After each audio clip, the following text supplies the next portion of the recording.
reaction was just, huh?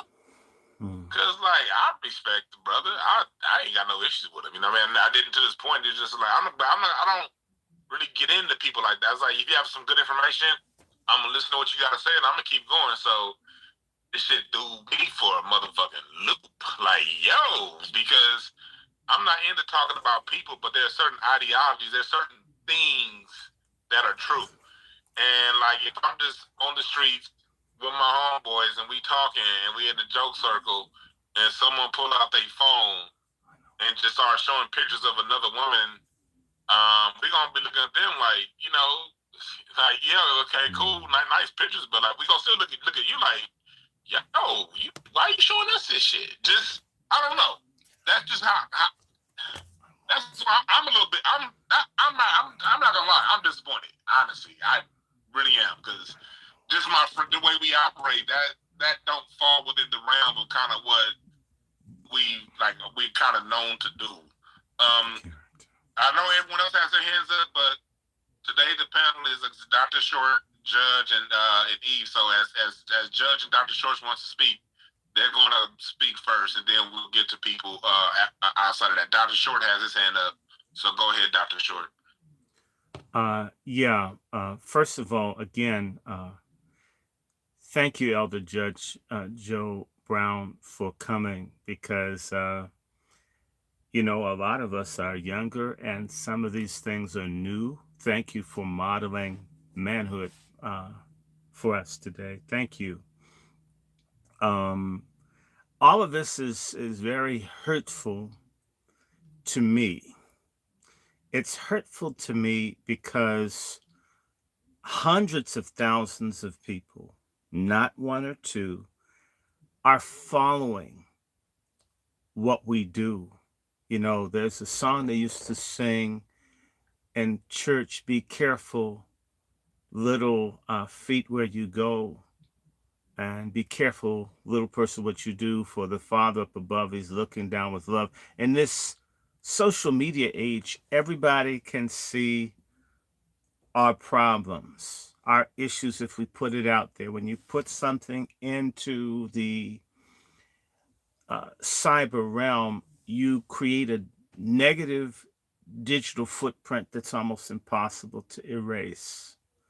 Do you follow what I'm saying? And therefore, you stain a person for forever. A person may have been angry for a day or an hour, but you make an act, and in a sense, it's almost like a digital murder or digital rape that a person has to carry. And we who are around here, who deal with each other, we have to choose sides. In fact, there are people demanding that people pick one or the other. And it's now going to bring and breed more conflict and issues. And why did you stand? And right, that all kinds of folks are going to be pulled into what I consider a COINTEL counterpro, divide and rule, gang counter game issue. And this is something that's been done by the intelligence communities to undermine Black forward momentum, where there are persons, and we've had a history of this, of people who create literally personality cults around themselves, supposedly offering freedom, progress, a forward momentum, a change of our situation. And some of the private stuff is just unhinged and unnecessarily.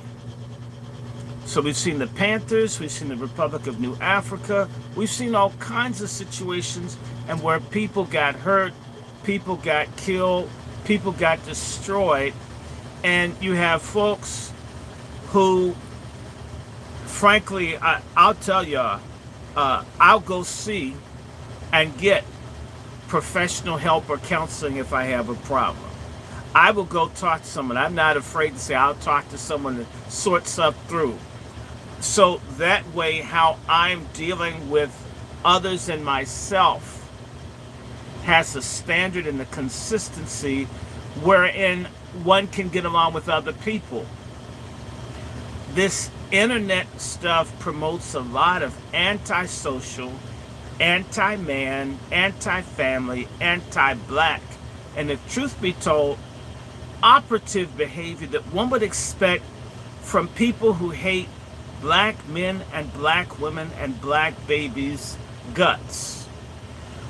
We've got to be above this, and if one doesn't show a standard of self-control, compassion, respect, and yes, leadership. When I talk to my brothers about, no matter what you hear me say about feminism, which I don't like, there's no man that can call me and show me anything about their personal stuff, especially their woman. I won't listen. I have good friends. I won't let you talk to me about the woman that you're with. Not because I don't care, but it's not my business. And if I'm correct, Judge, you correct me, one of the leading causes of murder in our community is men having a conflict over a woman when there's ass galore in our community. There's no shortage. There's not a shortage. Pardon my language. There's no pussy shortage, gentlemen. There's a manhood shortage. There's a decency shortage.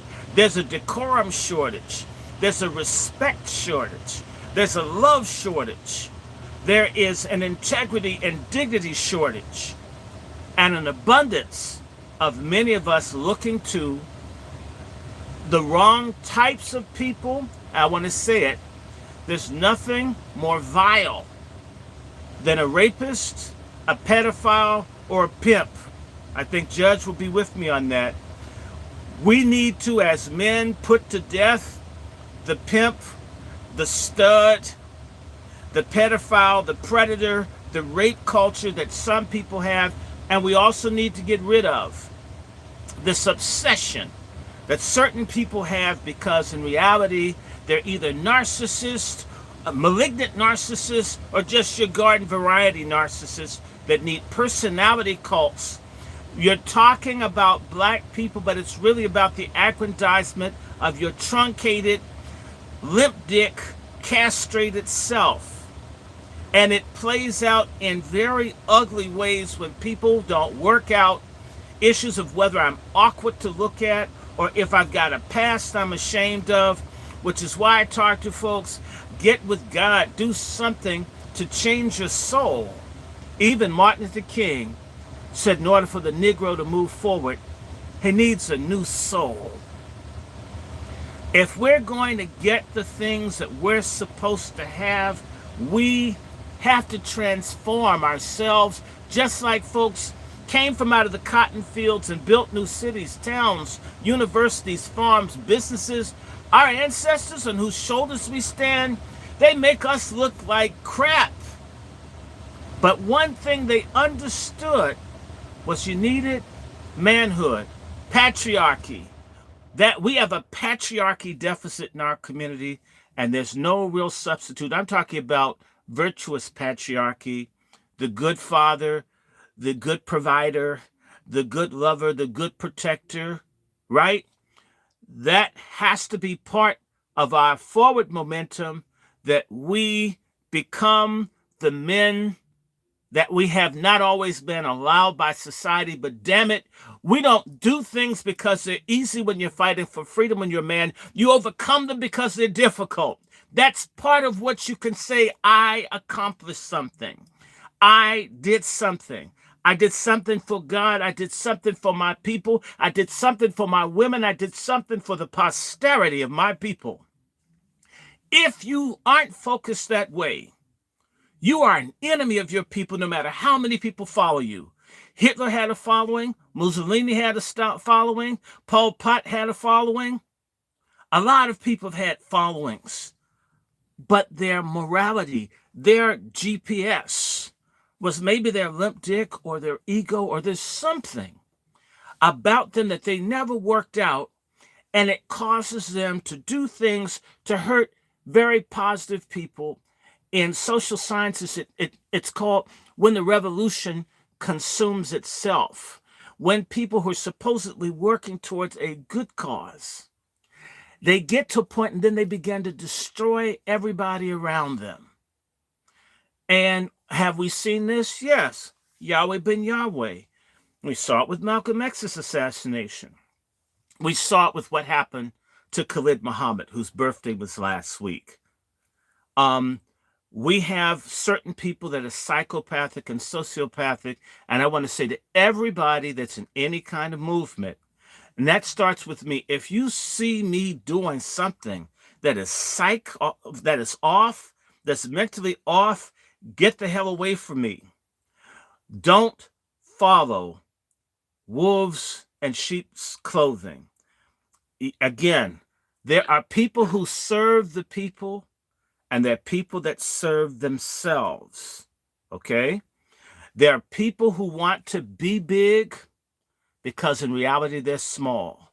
And there are people who become great because of the greatness of what they contribute to their people, to the protection and the advancement of their women and children. That's greatness. A lot of people are as small as the screens that they broadcast from. I'll land here. Yeah, please turn around, Dr. Short. Yeah, I want to go back on something you said, Dr. Short, and I'm going to get to the speaker real quick. Again, everyone up here speaks for themselves. But I wanted to say one thing, and I'll get back right to you, Judge. The biggest thing for me that's throwing it off is the split, like you said. I want to get off that point. We people who follow people who listen to people and personalities, you don't have to participate in any splits. If you and I have a common cause that we're going for, we don't have to like each other. We don't have to agree with things. But if we all want to see our people get to another level, we can sit that stuff to the side, and we don't have to split over ideologies over because I like this person, you like that person. If that's your choice, that's fine. But for those of you out there who don't feel right about something like that, you want to know where I stand? I stand on the side of the right for the people, whatever people being themselves and people following along and helping the greater cause. And that's who I stand with. So it's not about who this person versus that person. For me, it's about when you see somebody who has the microphone and the ideology that they want people following. If they do something that in your normal code of ethics is outside of that, you got to be able to call it for what it is and still get about and moving forward. That's the way I see it. But go ahead, Judge. One thing. What is the man's motive? Is he trying to get back at Miss Eve out of pain for his loss, or was he bragging? See, if somebody offered something as a boast, okay, fine. But if somebody's trying to pursue a motive of retaliation because they lost, that's just not the way it's done. What did the English say? I said, fellow, it's just not cricket, it's just not done that way. It's off man code. Now, we've got a situation comparable to that here in this Memphis area. There is a certain Miss Tawana Murphy who has a show she does for one of the stations around here. And when she first got here, she took up with a character named Thaddeus Matthews. Thaddeus Matthews posted her pictures all over the net that he took when they were intimate with each other. Thaddeus Matthews has, according to certain allegations, been a snitch who masquerades as a mild-mannered investigative reporter for this TV show he does, off-the-cuff TV show. When you get into who finances it, you find out the previous district attorney financed it, sheriff financed it, and all of the usual suspects. So that leads to allegations that he is a snitch. He also had done some time and got involved in allegations and formal charges of child pornography. Purportedly because of his connections for being a snitch for the DA's office. They let him off while he was already potentially, or shall we say allegedly, on parole for other felonies. They let him off with 5 years suspended sentence. some alleged that when he was doing time, he got to liking certain things that got done to him. So he has a problem he's apparently had for life for women. He's about 5'6" or 5'7", weighs about 400 pounds. So he's not in good physical shape. And Miss Murphy punched him in the jaw and knocked him out one time, which is, and that was in retaliation for putting up pictures out on the line. Now, Miss Eve, I wouldn't suggest you do that, but she did. And he promptly rushed to his car to display the horrible bruises from this horrible woman who knocked him out literally. Now, that's a real punk move. And you see, it's all about motive. Now, Beyonce puts out an occasional risque picture. So does J-Lo. A whole lot of people have. Cher used to do it all the time, and you get this, that, and the other going. But if she gets somebody putting her pictures out, she's already got it out that way. Woman goes out to a nudist resort, people take pictures of her because she's beautiful. She doesn't care if you put them online. You might get a job out of it. Hollywood might call you, no telling. But on the other hand, when somebody pulls off what looks to be a punk play, saying, I'm going to hurt this woman and try and show her new man that I was there, otherwise I wouldn't have these pictures if I hadn't been there. You try to hurt her, but see, that's just not the way things are done. In a man way, you just move on to the next situation. Plus, you cut yourself off. The next woman might be considering what to do with you. They're going to think about that and say, oh, no. So one of the things men have to do is tailor their behavior so you minimize the negative consequences. And if you don't get that, watch the John Wick franchise. They say people have rules. That's what separates them from the animal. And there are consequences to everything you do. What you do, you should first assess on whether you're willing to pay the consequences. Now, what it looks like he did, I won't give legal advice, but I think it may violate some state and federal laws. So you put yourself out there where you offend some powers that be, well, you may have a problem. You may have Fanny down in Georgia who gets paid $120,000, $130,000 a year. She pays the boyfriend $690-some thousand, $650-some thousand to handle one case. The President of the United States doesn't make but $480. The Vice President $320. The Attorney General doesn't make that. But you're paying somebody that you're having the taxpayers pay for your vacation time on. What time is it? So you have to be careful what you do when you start holding yourself out as being righteous like Miss Fanny does as a prosecutor, and then she winds up getting on air at a black church saying black women are, we do our thing, you have to excuse us. Did you say that to the last person you prosecuted? Hell no. That's ethics. And ethics ain't got a damn thing to do with black and white. That's everybody. Because you got your boyfriend paid between $650,000 to $695,000 for one case, and the Attorney General of the United States doesn't make half that much. And he handles all of the legal affairs for the country. The man you went after didn't make that much as a salary for being president of the United States. So, somebody's saying, is she paying for her date or what? Is this dude a boy toy or what? Awful expensive one. Hope is good because she's got some ethical questions to answer. But you see, there are consequences to what we do. And Jason Black, like Fanny, is holding himself out like she held herself out is trying to deal with what's right for some people. In our case, the state of Georgia. In his case, black folk. And it ain't upholding.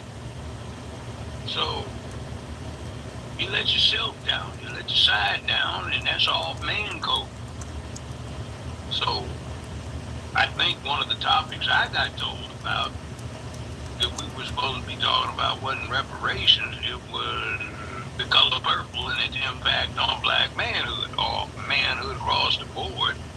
And this just dovetails in with it. It's an exemplar of way hell off cold. Now, I pass the mic. Thank you, Judge. To the people who have their hands up, y'all's patience is noted and appreciated. Immortal, go ahead. You have the mic. All right, I appreciate it. Greetings to everyone in the room. Greetings to the host, co-host. Always good to hear the Honorable Judge Joe Brown. I want to congratulate you for your courage to come out and tell your story and give your input, because it's hard to do when women are being mistreated. It's really hard for women to come out and tell their stories. We got so many people who automatically start throwing rocks at the woman and don't even ask questions about what's going on with these men. I appreciate what Dwan B said when he said, because I was sure thinking that when he said, that ain't kind of something that we do as a culture. Like, you're not just gonna walk up, even if the ancestor said, talk about yourself. So I'm gonna do that so I don't get in trouble. I fell in love with a married woman. I was 25 or 24, somewhere in there. And oh man, fell in love with her.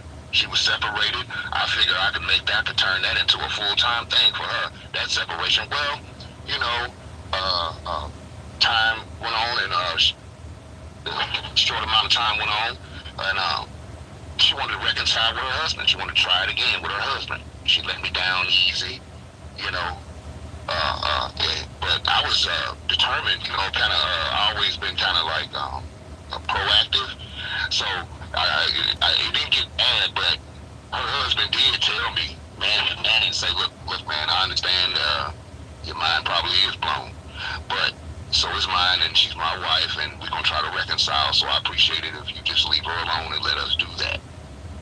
And I did that. And you know what else I didn't do? Like all the text messages I had from her, all the pictures that got sent, all the places and times and places that we was that never came. I never spoke on that. Never spoke on that.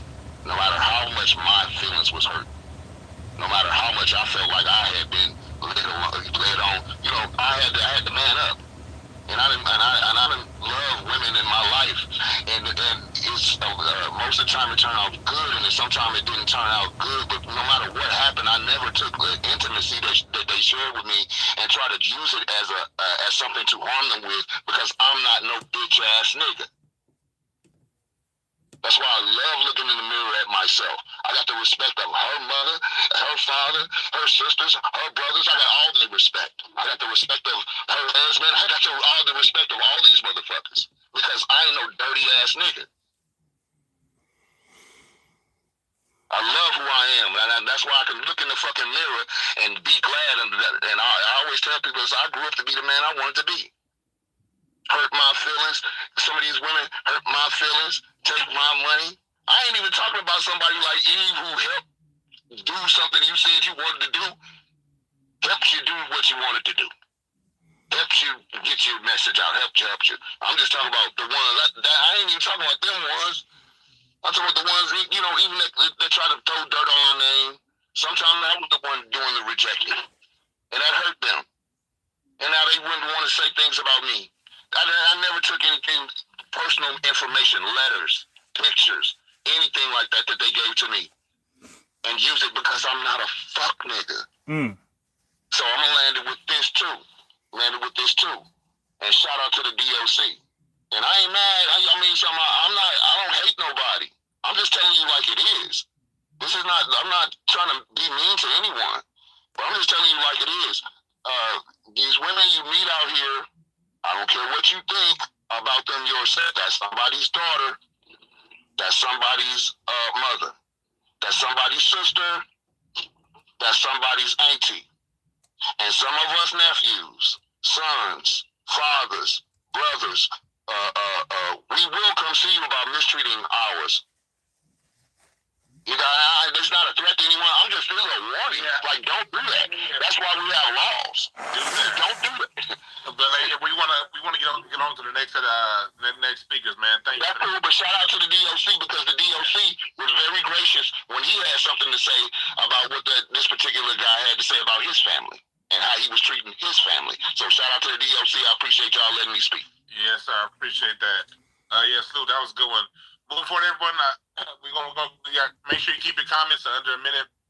When you get to repeating yourself, I'm going to jump in because I want to get to everybody because Judge and Dr. will have extended comments, so I do want to get to everybody. But no, I appreciate that, Immortal. Yeah, you're right about that. You know, I'm not here to throw shots at nobody. I ain't here. I'm not about to get in a must-seeing contest nobody. But to the young men out there, let me just say something real quick to the young men out there. And this is coming from a married man. Being married this coming May will be 10 years.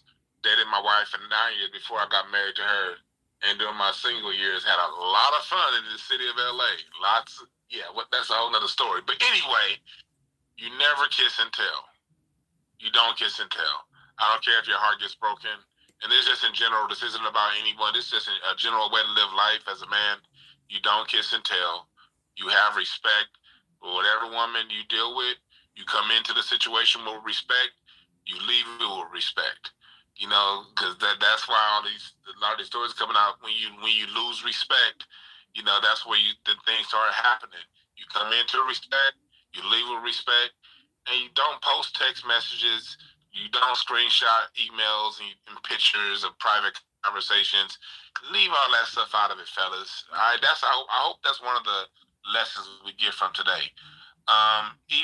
Please leave that out. That is off man code. I'll give you guys a secret too, a little clue. I've been in law for literally more than a half century, and in that time period, when I counseled couples that were considering divorce, I learned one truth. Invariably, the one that is most strident in accusing the other one of running around is actually the one that's doing that. So there's on code, off code, and do not kiss, do not tell. That you never, ever, no how, no way do. Keep your mouth shut. And don't confess. Nobody wants your confession. They'd rather hear your denial because it's reassuring.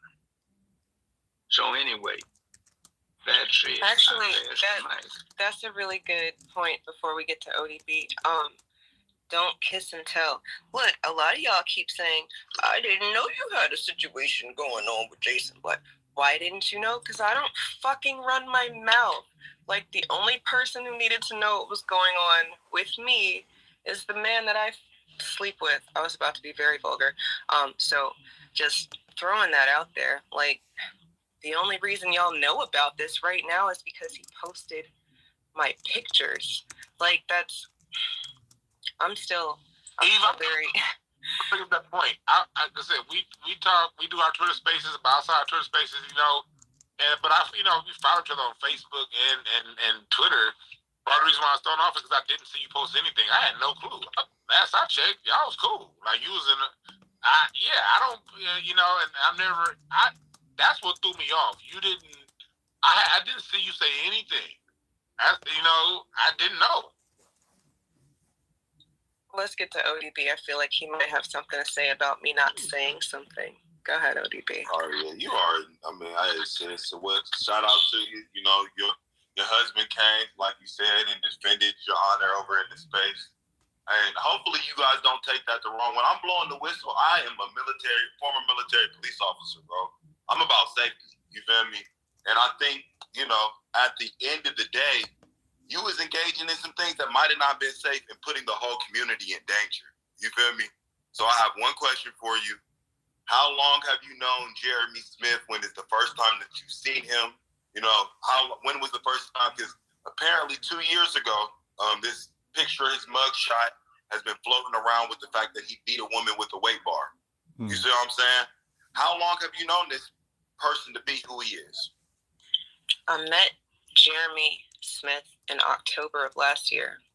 And for what it's worth, while I had seen the picture, I wasn't really putting two together, because he is bald now and he has gained some weight. And like, I guess if I had really been thinking that was him the whole time, I might have made the connection.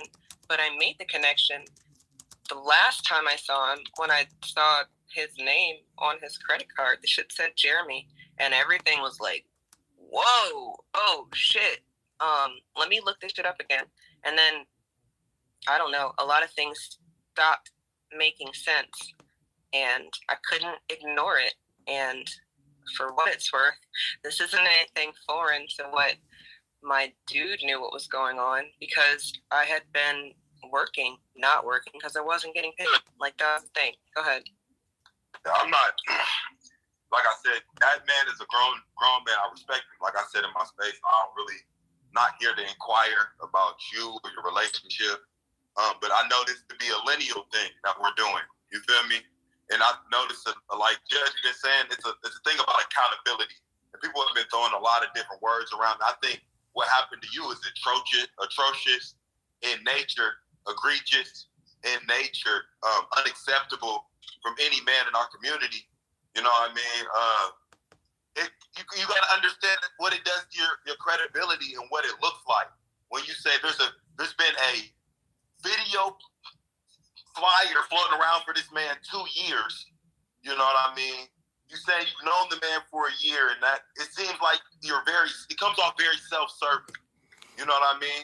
It comes off very self-serving. Look, I can see that, but the self-serving aspect, I guess what y'all are missing is what I don't publicize. Y'all don't know a lot of stuff that I do because I don't publicize it. And the things that I were doing with regards to his work and his documentaries and that sort of thing, y'all didn't know that stuff because I didn't publicize that stuff. I think if you had, there would be more questions about, am I getting paid?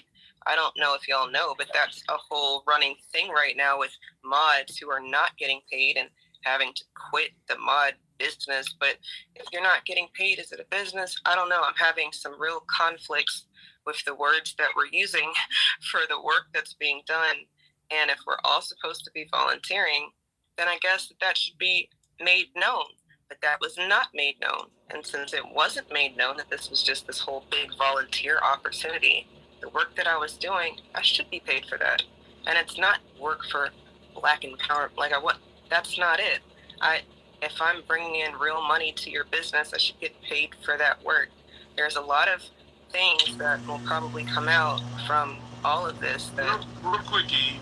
So, was there an issue over modding, or was it work outside of modding? That's where I'm confused. It's all intertwined because, like, if anybody listened to any of his most recent programs, he's saying that I was a disgruntled mod.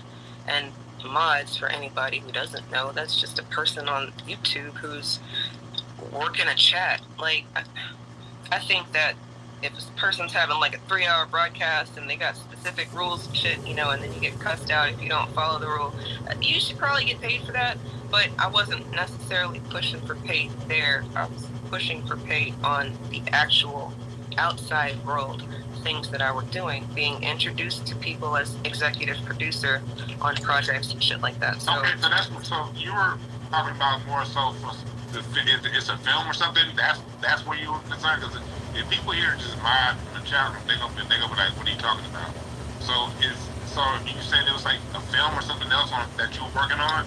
Right. I was working on what his most recent documentary that hasn't come out yet. Okay, now it's making sense to me. Okay. I met him because we were working on the documentary. And like ODB said,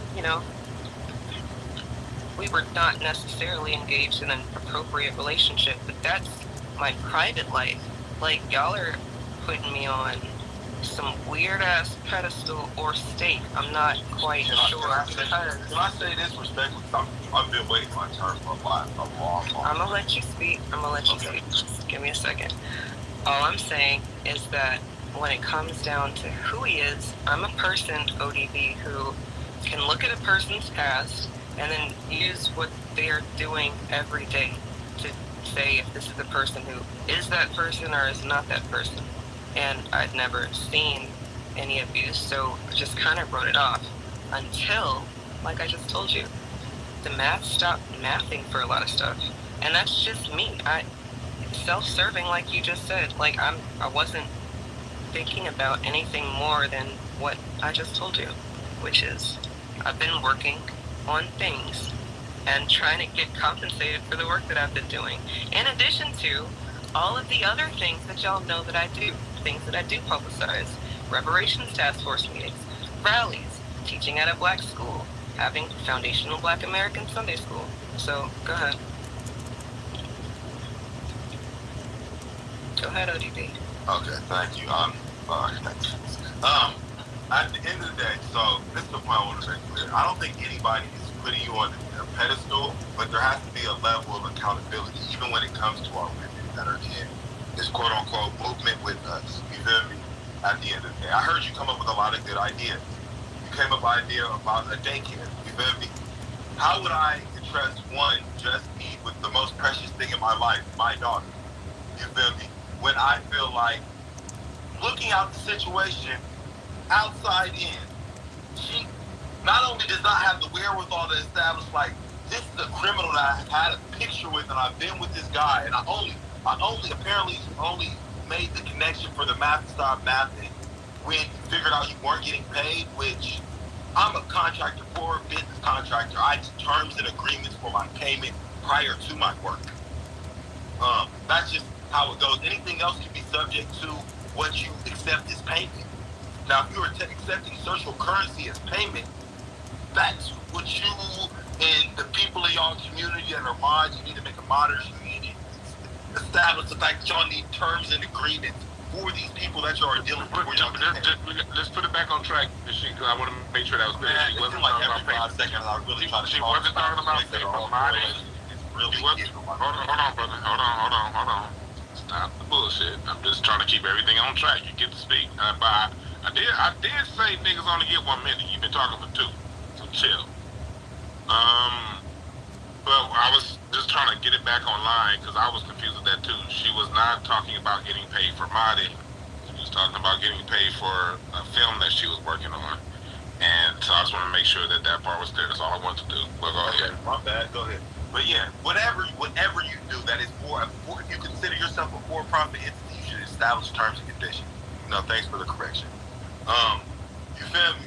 But what I am saying is you had these plans, these grandiose ideas, which I think they were great ideas, establishing daycares, teaching centers for these black kids. You guys as coming from this community, as people that, how can you do that when you say, for a year and a half, I dated this criminal that beat this. And first and foremost, let me start with this. Faceless leaders need to stop, bro. No faceless leaders, bro. Point blank period for no grown men. Okay, we got it. Yeah. For the Batman. We don't do the Batman. But at the end of the day, so you're saying we are supposed to believe for a year and a half you're around this man. No, what I'm saying, what I'm saying, ODB, is, and I'm gonna let you go because I understand where you're coming from, and I can only tell you the truth. Like, he even says, listen to both sides of the story, and it's funny because like he always only listened to my side of the story. He never wanted to talk to my man, even though the opportunity arose a few different times, but I guess that's another conversation for a different day. I met him in October, and I reaffirmed what I thought, at least with regards to, look, I need to get paid for this stuff. What's up? All of that happened October 2022 or October 2023? Just make it clear. October 2023. So 3 months ago. Correct. Okay. So again, after it was established that I was not going to be paid and all of the other stuff that I just told you. The timing of all of it, sure, coincidental or whatever, that's just what happened. And since I'm not going to belabor the issue, you can feel how you want to feel, but that is what happened. And to a big point, he was trying to act like he hadn't even met me, and I think that is crazy. But Kenny, I see your hand is up. Go ahead, sis. All right. Good evening, everyone, and happy MLK Day. Thank you to the speakers for hosting the space. And I just want to say, Eve, I admire you being so courageous and coming forward and dealing with this. A lot of people, it could have, just said, you know what, I'm going to stick my head in the sand. This is really embarrassing. I don't want to deal with this. I'm just going to go somewhere and hide and hope for things to blow off. But you said, you know what? There's work that needs to be done. I'm not perfect. Nobody in this movement is perfect. And I'm really proud of you. And I'm really proud of your husband. I know that you're a good mom. You do your best as far as working for the movement to uplift sisterhood. And like I said, nobody's perfect. But you all are standing together as a unified front. And especially now, I think you said you have 5 kids, right? And you're a great mother, right? You have 5 children that you love. You have 5 children that man loves with you. And in this day, there are so many people disparaging single moms and saying, oh, you're worthless. Oh, you're this. Nobody's going to want you. You have someone that wants you, who loves you, and who wants to protect you. So if you have that and you're able to have someone to commit to you, to me, it's just, I don't understand why anyone would want to stand in the way of your children being protected and you have someone to love, especially being that we're so quote unquote worthless. And again, I'll say I'm very proud of you and I want the best for you and your family. And like I said, no one is perfect, but I hope that this will inspire family and Black love to fight through whatever. And that's dope, Kenny. I appreciate that. And I'll drop down. Definitely. I appreciate that, Kenny. But yeah, because with let's go ahead, Judge. Go ahead. I just got a text. Everybody ain't on our side. It says, Joe Brown, you misogynistic pig. What makes you have the ego problem of thinking this woman needs your help or any of your sympathy? You men are all horrible. She can handle her own thing like any woman can. You men are sitting up there trying to fool your damn selves and thinking that you can do something to help men and it's got anything to do with what a man does. That was what I just got. So anyway, I thought I would share that. Pork chop that's feminism. Funny right there. That's funny right there. I'm gonna get you, Dr. Short. I just want to say something real quick to 2 points that was just made. The first point being, the guy earlier asked, how can I trust my children with someone who's going to start a school and yada, yada, yada. It seems like cats only play those kind of mental gymnastics when it comes to Black people and when it comes to what we have going on. Look, man, when it comes down to it, people are going to be people. No one is getting paid for Black empowerment. As a matter of fact, Black empowerment takes money out of our pockets. Actually, Thorne, let me cut you off. I'm sorry. Yeah. I wasn't even going to do this. ODB, it's not a daycare. Foundational Black American Sunday School is an online community of sorts where students and parents can join the conversation with regards to who we are and what we're owed. Like, to any parent who doesn't trust me, I would say that you should absolutely join the damn class and see what all is going on. I'm very transparent with regards to what is taught and how I speak to these children. And it's not a building. I'm not there yet. Maybe I'll get there. But with people like Jeremy telling people to not rock with me, and literally people that I have established relationships with their children, they're just gone because they've unenrolled from my class. Like, that shit was wild. Because at the end of the day, what have I said that disparages the movement? I haven't done anything that would disparage the movement. Because again, what I do privately is what I do privately. Like, we're always going to probably butt heads about private shit because it's not for public consumption, but we are in a space where people talk about that shit publicly. So when my nudes got posted publicly, it seems like more than the right time to talk about a lot of this shit. So the timing it's wild. But I think that I've listened to the quote unquote new black media, and even if you listen to them, once you start applying some of the shit, again, what I did, ask for my tangibles, and then I found out that there are no tangibles. Well, damn, what am I supposed to do from there? So regroup or whatever. I didn't blow up any spot. I didn't go to the internet and, again, like you probably would have wanted me to, like, I guess this is what you're saying. You wanted me to be like, this nigga is this nigga and whatever. But at the end of the day, I'm gauging, this is me. I'm gauging what I've learned. And from there, this is how I've moved. Go ahead, Judge. Oh, you were doing it well. I finished. It was just, I thought I'd share that. See, the driving engine behind what seems to have been happening to you comes from both sides, because there is a move afoot in this country that's not healthy. It's a destruction of masculinity, and there are inadequate males that want to destroy that, and threatened females who want to destroy it. And basically, they're motivated by self-hate because they don't like what they are. I remember I was in my 20s when it came out, I'm black and I'm proud. And these people are not proud. They're deeply ashamed. They want to change their gender. They want to dress like something else. They don't want to be what they are. And it's male and female. So we have to understand that it's some people that just have no purpose, no cause. And we get back to our original premise. There are no heroes these days. So maybe we need to develop some, and maybe we need to encourage both male and female to show duty, honor, obligation, responsibility, accountability, moral and physical courage and bravery to dedicate themselves to establishing principle and purpose in making where they live a better, safer, more secure place filled with economic prosperity. Now, that's what we need to do.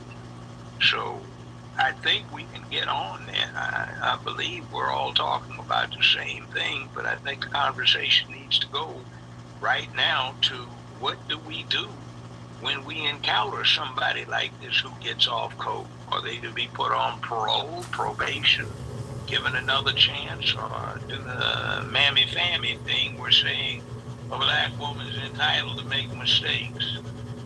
Why'd she even put it as black woman instead of just saying a person is entitled to make mistakes? Do you feel somehow empowered to have special privilege and entitlement? Maybe we need to get back to thinking about it's not what you want and wish for, it's what you earn and you keep.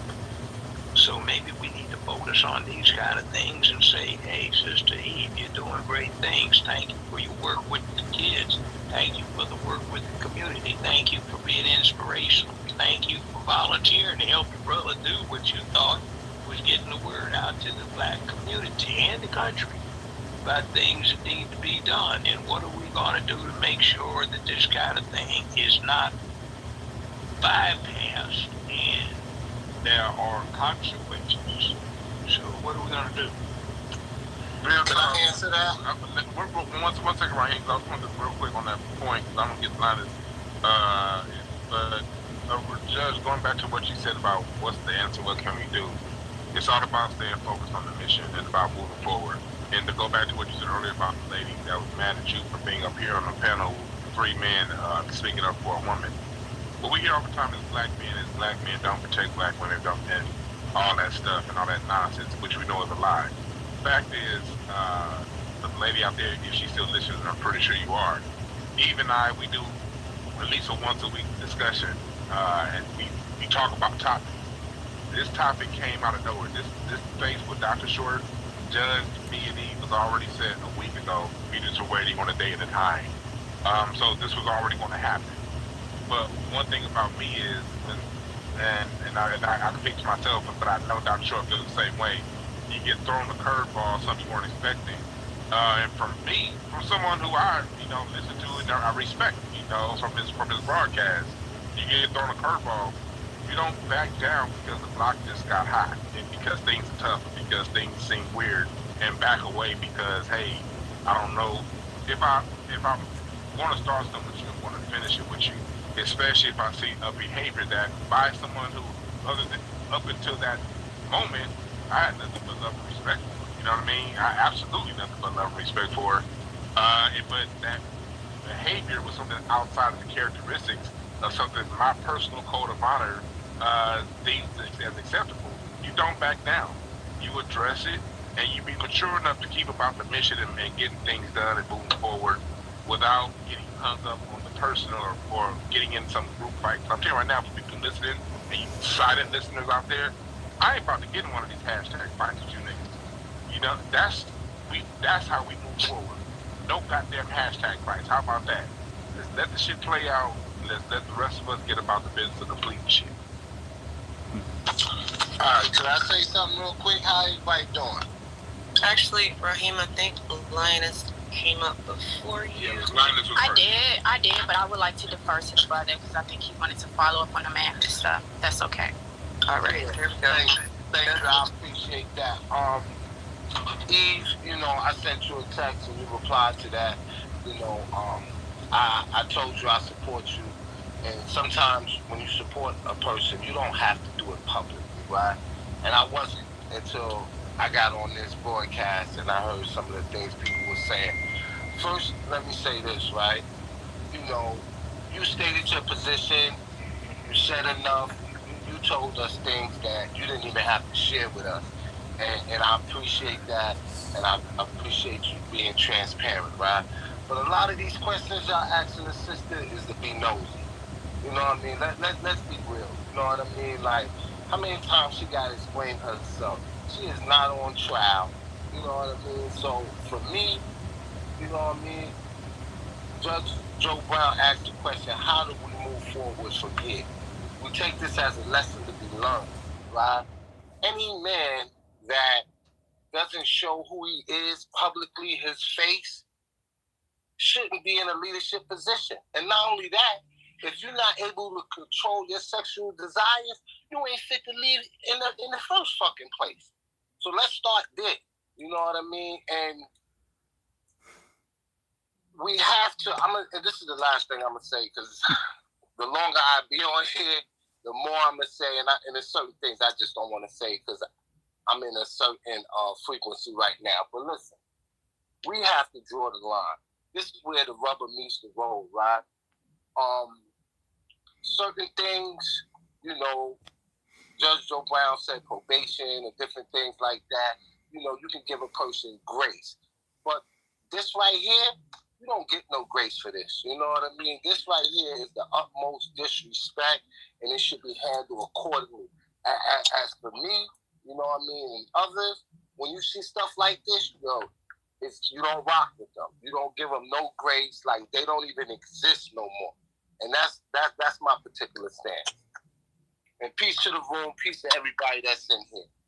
Peace, bro. And it's good to hear. I appreciate. I honestly, bro, I appreciate you because stepping up. Because I'm like you, bro. I ain't trying to get no fucking internet beat controversy nonsense, man. It's too much real shit going on out here. But that bothered me, man. Like, she can't do that. Like, anything short of that, I'm gonna be saying shit. You can't do that. But go ahead, Linus. I see Dr. Short has his hand up. Dr. Short? Oh, go ahead. That's fine. Yeah, bless you, cuz I want to just bring up when this warrior brother here, Brother Raheem, stood up to a man that had violated our sisters down in Georgia, how certain folks couldn't give any attention when people trying to put him in jail and destroy him. He was a man standing in this square, standing on principle, protecting Black women. And God damn it, he was by himself by people who could have done more. I've seen more stuff around these naked pictures and all this other trash.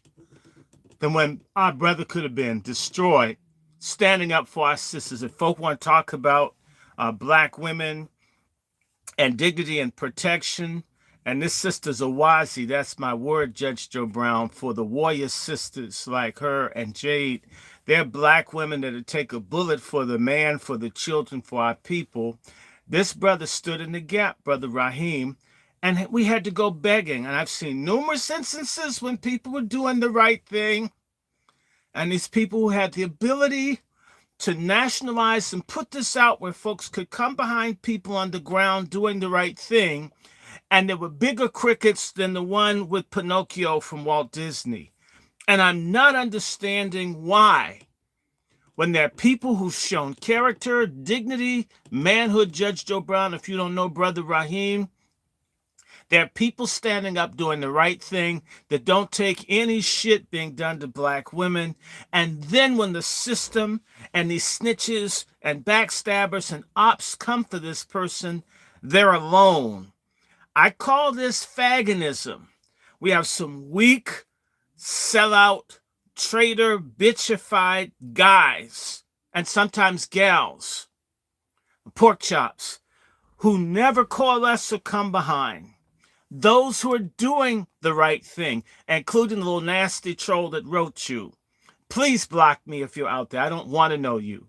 But this brother did the right thing, and there was no help. In this instance, nobody was asking for money per se. This was a person where the state had been manipulated to destroy someone that's proven that they care, that they've sown into our people.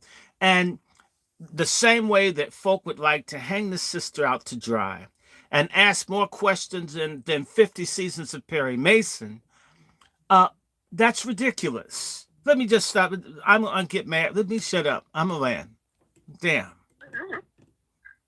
Go ahead, Linus. Thank you, Dr. Short. Peace to the room, Sister Eve, Brother Dwan, Judge Joe Brown, and my dear brother, Raheem. Two things. One, Eve, your courage is commendable. I really appreciate you, and I love you. Anytime you need support, a listening ear, or just a thought partner to organize on the work that you're actually doing in real life, you can always hit me up. And I've made good on that promise. There are a lot of men in our community that will say that they protect Black women, but when given opportunities to demonstrate as such, they cower or they feign ignorance or they do something different. And so there are Black men in this space who have stood by me and stood for me that I'm really appreciative of. Raheem, Immortal, Dr. Short, and others. If I don't say your name, you know who you are.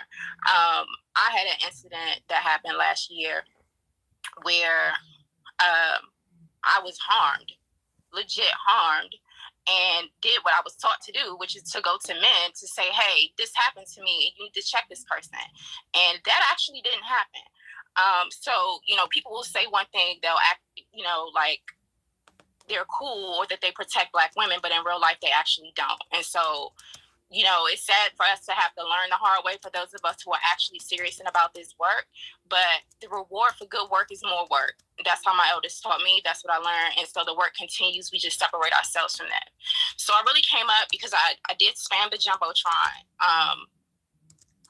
And in a way to answer Judge Joe Brown's question, he says, where do we go from here? How do we move forward from incidences like this? How can we use this as a learning opportunity or teaching opportunity?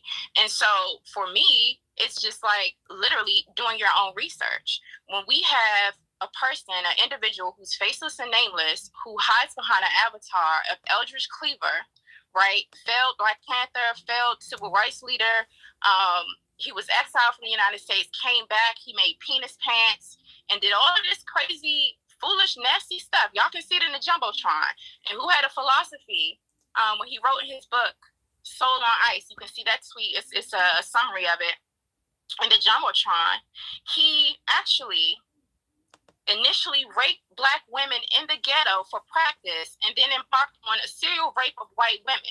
He described these crimes as politically inspired, motivated by a genuine conviction that the rape of white women was an insurrectionary act.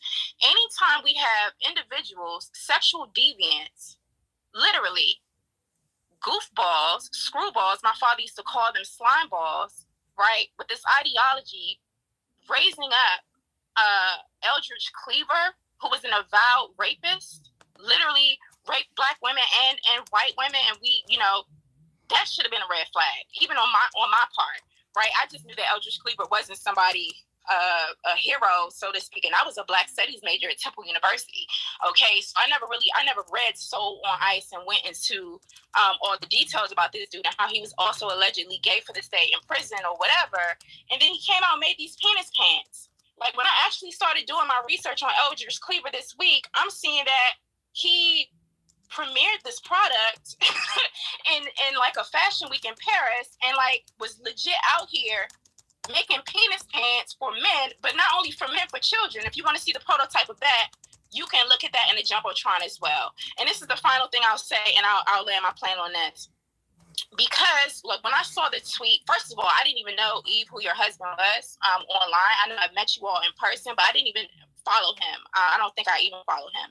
I saw the initial tweet with the individual's mugshot in it and a bald head dude. And I was like, wow, like 10 people had sent me that after I was offline for a while. I come back online. I'm like, okay, so nobody's going to question this. I know people saw it, but no one saw it. When I retweeted it, it got tens of thousands of views, right? And then I became attacked by that individual. So Jason Black has claimed also in the same broadcast where he put or tried to put our sister Eve on blast that I tried to get with him, I tried to get with Tariq, and I tried to get with Dr. Umar Johnson. All of those things are false. First of all, I've never even had any private interactions with Jason Black. The first interaction I had with this individual was on a Twitter space that Eve had co-hosted, and then after that, some national story or something was trending, and I called into his broadcast one time. So all of that is a lie. No contact information for this individual, no emails exchanged. I don't comment under his stuff. I don't even listen to him. Okay, so I just wanted to put that out there. And those of you all who know me in person, especially the brothers in this space, you know how I carry myself. You know what I'm about. My record speaks for itself. Okay, I actually do work in real life. I work with a variety of people. Judge Joe Brown, I've actually met you before in Atlanta at an event. I think we were having a conversation with Dr. Boyce Watkins and his fiance at the time, Dr. Alicia. I'm serious and I'm about my business. I'm not about no bullshit, right? But if you want to start it, I can get with it. So yeah, I'm just going to land on that. I just wanted to speak my piece. You all do your research. And in the meantime, we can stop these people from coming into our community by just actually looking at who they are and who they're raising up as icons. Thank you. Thank you for that. I keep believing. How do you get them like? Okay. All right. Yeah. Well, I don't pay attention to too much shit. Yeah. But excuse me, no, I'm sorry. Can I ask Judge a question? Go ahead. Do you have anything you can teach us about Eldridge Cleaver? I don't know if you know about these penis pants. I don't know if you know about his legacy. I'm sure you know about his legacy as a civil rights person. But I'm just learning about a lot of this deviant stuff that he was about. So could you school us a little bit about this individual, please? Please, Judge. You were there. You were in Los Angeles. Yeah. Well, I met him. Okay, several times. I was with the community liaison. I was a community liaison between BSU/Black Student Alliance and the Community Panther Party and everything else. We had a war going on with the US organization, and Nation of Islam was on our side in that. Eldridge Cleaver, they hyped him. He had a beautiful wife who was a very intelligent woman. She had a lot of education, and she sort of took charge of the situation.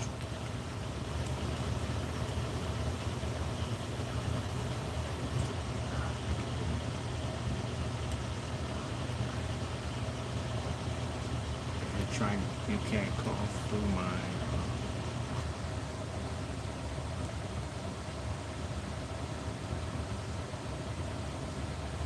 I sent you a message.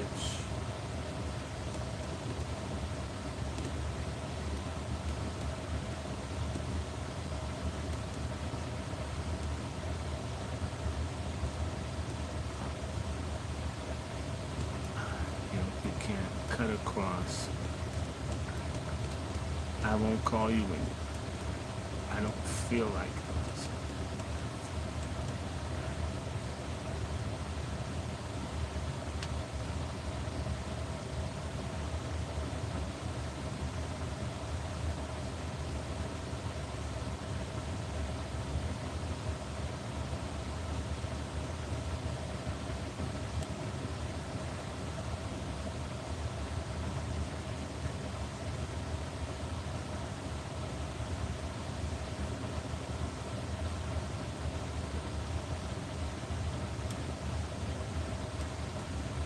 What happened?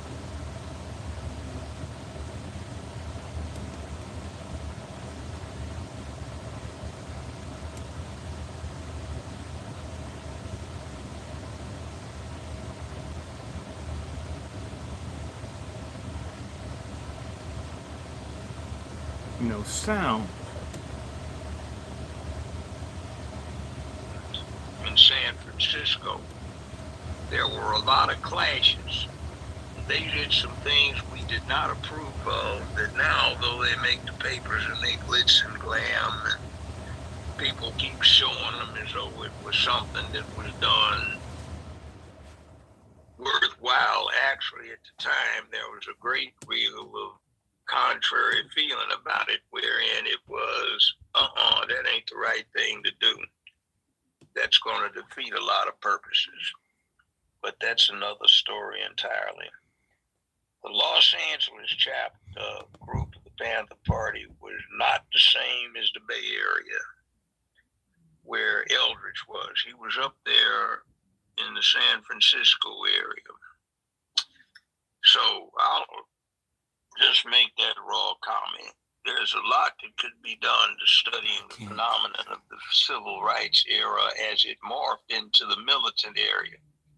See, one thing that people need to understand today is that the FBI engineered King being killed. They recruited a two-man hit team from the Quantico Marine Sniper School, where the FBI at Quantico had a training academy. They supplied the weapons. It was 5 of them they got late December 1967. I have the serial numbers of all 5, the invoice, a copy of it, or various copies. I've secreted several around the place areas. And late April, after the Justice Department ordered the FBI to return the 5 experimental weapons to the military, the FBI claims they lost one. I have the serial numbers for the other 4 that were returned.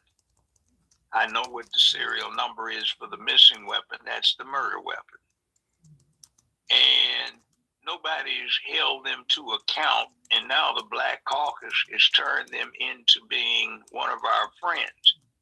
They're not, never have been, and they were set up originally before World War I to catch the first Black world heavyweight boxing champion, Jack Johnson. Jack Johnson had a white wife, and they much resented him going around the country traveling with this white wife. So they came up with the Mann Act that most recently was used to prosecute R. Kelly. And I'm familiar with that because I represented a lot of pimps and hoes 40-some years ago in Memphis. So the FBI was run by J. Edgar Hoover. And the Smithsonian and the American History Channel, for what it's worth, seem to be running some rather accurate recitations of some newly opened up history. And it appears that the director of the FBI, J. Edgar Hoover, was in fact a gay Black man. And he had a profound hatred of Black folk. And as a matter of fact, it is recorded that his family got run out of Louisiana by the Klan for passing for white. So he always was anti-racism in a way, but he hated Black people because I guess they reminded him of something he didn't like. And if you ever see a youthful picture of him, he looks like a black man. He looks like a Not the light-skinned James Cleveland. Yeah, and then the other thing is his first assignment to set up the Mann Act was to question and investigate the prostitutes in the New York brothels. His undercover thing was he passed himself off as a homosexual fancy boy in these brothels. So he got the trust of the prostitutes and the madams. And Carlson, the deputy chief of the FBI, was his gay lover. You might watch the movie, though they don't get into his blackness. It's called J. Edgar, that Dirty Harry, Clint Eastwood did. They get into some interesting things in that. So there's a lot of crazy stuff going on about black history. But King, had they not killed him and made a martyr out of him, would have been a footnote in history, like maybe Angela Davis or Kathleen Cleaver or H. Rap Brown. And by the way, if you want to know who got mentioned in the congressional record, a lot more than Dr. King when it came to reasons for passing the Civil Rights Act Amendment 1967, the Voting Rights Act stuff in 68, some of the other stuff. It wasn't Martin Luther King, it was H. Rap Brown. See, Martin Luther King was representing the tail end of the civil rights movement that actually got strategized by Thurgood Marshall. Thurgood Marshall wound up on the U.S. Supreme Court, but he's the one that engineered what became Brown v. Board of Education, and his strategy was interesting. There were no civil rights laws other than the 13th, 14th, and 15th Amendments, and a few things that dealt with night riders and stuff like that. So he took the ASPCA laws, and I listened to a lecture that he gave, I attended, and he said that the theory is funded by the Jews who funded the NAACP and funded by the NAACP. His strategy was to take those prevention of cruelty to animal statutes and work it this way. If you couldn't do it to a dog, you couldn't do it to a Negro, and the Jewish community would pay to keep him doing that, because if you couldn't do it to a Negro, you couldn't do it to a Jew. Now, Thurgood Marshall was known as Mr. Baseball. He had an interesting requirement when he traveled around the country taking these specially targeted cases. He wanted a Louisville slugger, so if he had to beat somebody across the head quietly, he could do it. And he always required that they get him a 12-gauge shotgun and at least a 25-round pack of double-aught buckshot. So he beat a few heads, but, we don't talk about that thing where a U.S. Supreme Court justice could whip ass physically, and did so. See, some of these people that were in the movement back when weren't nice, and they weren't about getting down on knees, getting whipped. That's that whole black fraternity and sorority thing. Pledging used to be hard because you had 4 sororities, 4 fraternities, and they were supposed to be revolutionary cells where people divided up so you couldn't get everybody if you got anybody, and the pledging was hard, so if you got caught and tortured by Sheriff Bubba, you wouldn't tell on everybody. Now, that actually happened. 2 Alpha brothers, attorney A.W. Willis and attorney Russell Sugarman, got contacted after Emmett Till got killed, and a certain photographer named Withers, who turned out to be working with the FBI, went down there, and he took 6 rolls of film, I think he told me, and I think that's what Willis and Sugarman told me. And each of them got 3. And they were was supposed to split up and get out of Mississippi, take the film to Illinois, get it developed at Walgreens, and then show it to the Illinois governor and get Till's body back. Well, one of the sheriffs captured Willis, and he said he got tortured for several hours until he was able to escape. But he didn't tell on anybody because of what he went through pledging. Now, also, they never tell you this part of it, but 6 or 7 cars got shot up or burned up, and several people got wounded because the Klan and the Citizens Council didn't want that getting out of Mississippi. So you see, there are some unsung heroes in the civil rights movement, and that nonviolent thing that you saw was a later addition. You've heard of the Tuskegee Airmen, the Red Tails. Well, they had a 442nd composite group that had B-25 bombers and P-51s, and they were training outside Detroit. Well, they had a mutiny on base because of the treatment of the black officers, and all of the early civil rights icons who got involved in such stuff got involved in their defense right after World War II. And that morphed into some other stuff that went on, and that nonviolent stuff was a new addition to the thing. It wasn't all about getting people. We talk about Black Wall Street, Tulsa, Oklahoma. That was one of 123 urban areas or settlement areas in America that were attacked by white racists between 1918 and 1923. Now, people don't know this one, but you talk about Black Wall Street, you forgot the other 122, but you forgot the most important one.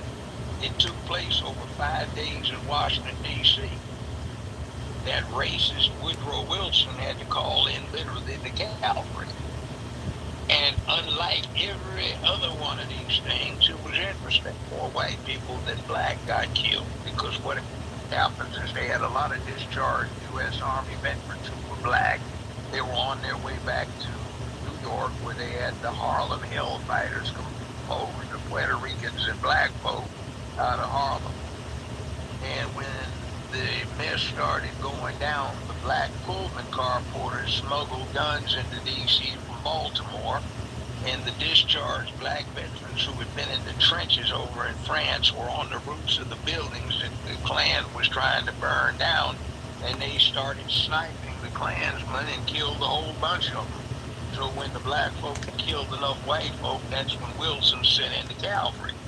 So it was a standoff, and everybody got disarmed and stuff tamped down, and they don't talk about it because black folk weren't the victims. They weren't. But there were several other places that got jacked around. There's another one where a black man got falsely accused of rape down in Texas by a white woman, and they had a movie, I forget the name of it. Ben Reed played one of the characters in that. It was an interesting movie. It was kind of historically correct. And see, there are other stories besides, oh, woe is us, we just kept getting our ass kicked, or when are they going to get off of us? Now, there is an interesting thing that is happening right now. They're trying to take all of the black civil rights icons and convert them to being gay. And they're trying to claim stuff. We've got Juneteenth. Have you noticed the symbol for Juneteenth now? It's a rainbow fist. See, a lot of this stuff is getting co-opted, and we find ourselves as being the guinea pigs, the experimental process, the trial run for a lot of stuff that's spread through the country. And since it does have impact and results, we just need to start learning how to manage it. And maybe one of the things we need to do, back to the first discussion that I was listening to, where all of our heroes or multimillionaire athletes, we need to start reversing that and getting some real live heroes who put it on the line and risk life and limb. Because we have some, but there is a big thing going on right now to obscure them for Judge, purposes of glorifying individuals who were cooperative. Judge. Now, I pass the mic. Yes, sir. I want to do two things. First and foremost, I did pioneering research on the DC so-called DC race riot, and the for every black person that got killed, about 4 white people or more got killed in DC. And to this day, if you go to the National Archives, they've made the paperwork disappear to hide the fact that the black folks whipped the white people. In fact, the Foundation for American Urban Warfare is based on what blacks did fighting whites in Washington, D.C. It's the Foundation for America's Urban Warfare Training. Believe it or not, they got beat so badly by the folks here. I'm aware of that. You're aware. Most I'm people aware of don't that. know. No. The other thing I was going to... You know where you can find it? You know where you can find it? Oh, I know where some of it is. No. I can tell you where another source where it's Okay. not been touched. It's in the discussion on the American highway system. Okay. It's called the National Defense Highway System. Not only does the highway meander across the United States to set up strategic connections between geographical points that were perceived one time as being necessary to the ground defense of the country in the event of evasion. Eisenhower set it up. There is also a discussion in there about how you set up what he called expressways, which are now freeway, in the inner cities so that you could control access from one part of a city to another based on a study of what happened in Washington, D.C. Mm-hmm. At the time that went down, Eisenhower was a major, and he was supposed to be setting off on a transcontinental trip from D.C., which wound up at the pier in Santa Monica, California, to survey the country, which he ran that route several times to do so. Now, there is a discussion on use of the roadways that he wound up getting set up, and today all of them match his plan. He designed it in the 1930s to prevent what happened in Washington, D.C. But yeah, see, black folk aren't always victims. No. But they try to make it look like we are, and they make the civil rights thing bigger than it was. Much bigger. Black folk looked at that and said, wait a minute, I just got back from Korea. Wait a minute. I was in Germany. I was at Bastogne. God damn, hell no. And Judge, 761st Tank Regiment, you better lose your damn mind. I Judge, ain't doing that. Part of why the people in D.C. were organized was because a white predator from Holland claimed to have raped 5,000 black women and children, and they didn't want to do anything about it. And Nannie Helen Burroughs and Samuel Chase, it's one of the biggest scandals. It's very hard to get paperwork around it. But I want to speak of heroes. Not only is there Sister Jade and Sister Eve, but we have the Washington, D.C. zone, Sister Sean, who I'm certain would like to contribute, and she's a lead in her own right. We're going to have to bring it back because we want to bring it back to the topic of the room. Not a problem. I'm done. I want to get because Linus that was her question that we were on. I want her to finish her question, then I want to get to Sonny because he's had his hand up for a long time. Yes, thank you for that. And thank you, Judge and Dr. Short, for that historical analysis. My question remains, how can someone who is an avowed rapist become an icon in Black society? And when we see these sorts of red flags and we look at people that we follow, we need to look at the people that they follow and do that research. And before I drop down, I do want to also shout out my brother JoJo and my other brother, Conscious Outlaw, for holding me down as well. Thank you so much, Judge Joe Brown, for your demonstration of manhood. Thank you to all the men in the space. Peace to you, Sister Eve. Be blessed. Well, thank you.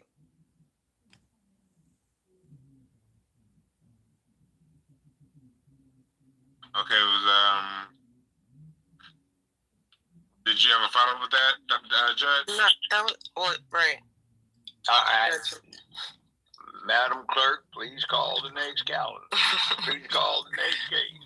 I'm going to start dropping people down after you speak. If you want to come back up, you are welcome to, but I think that maybe you could use the comment section. I've been responding to some of the things that y'all have been saying, because I don't know if you just joined the space late or if you just like hearing things repeated over and over again or what. But I have been trying to continue the transparency that I wanted to bring to you tonight. Also, I'm not trying to be here all night, so to Dwan's point about the speakers, if y'all could keep your comments brief, and then we'll try to continue to dialogue and come up with solutions.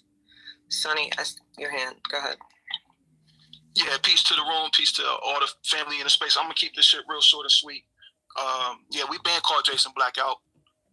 This ain't nothing new. Everybody in this space is privy to it.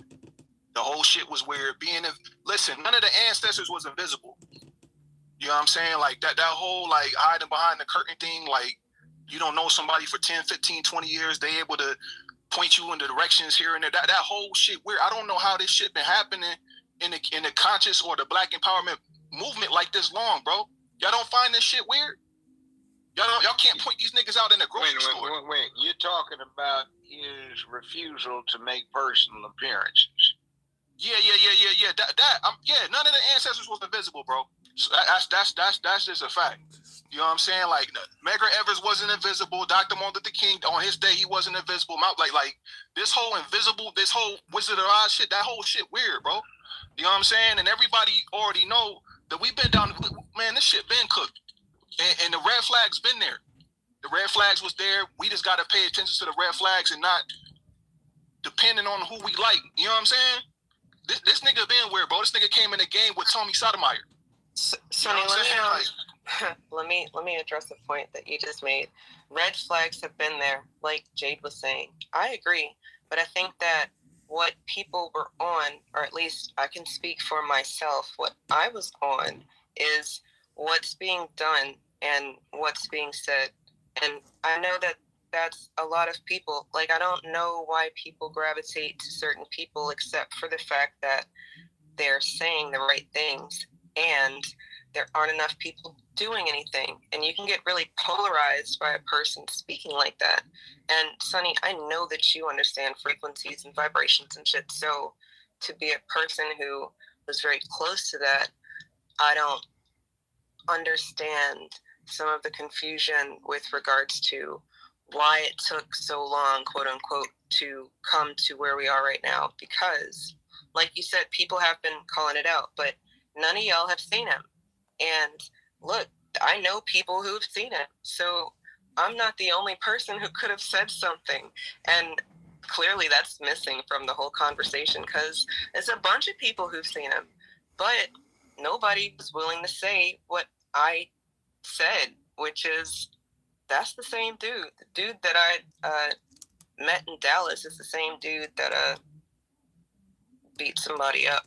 And I don't know why it took me to say it, but here we are. And I guess really, I didn't even really say it. I didn't do any of this shit. Jeremy went off when he saw a tweet that Jade had reposted asking a question. And the code that everybody, quote unquote, said that they had been following, Mr. Fuller's code of conduct, said that you're supposed to ask questions.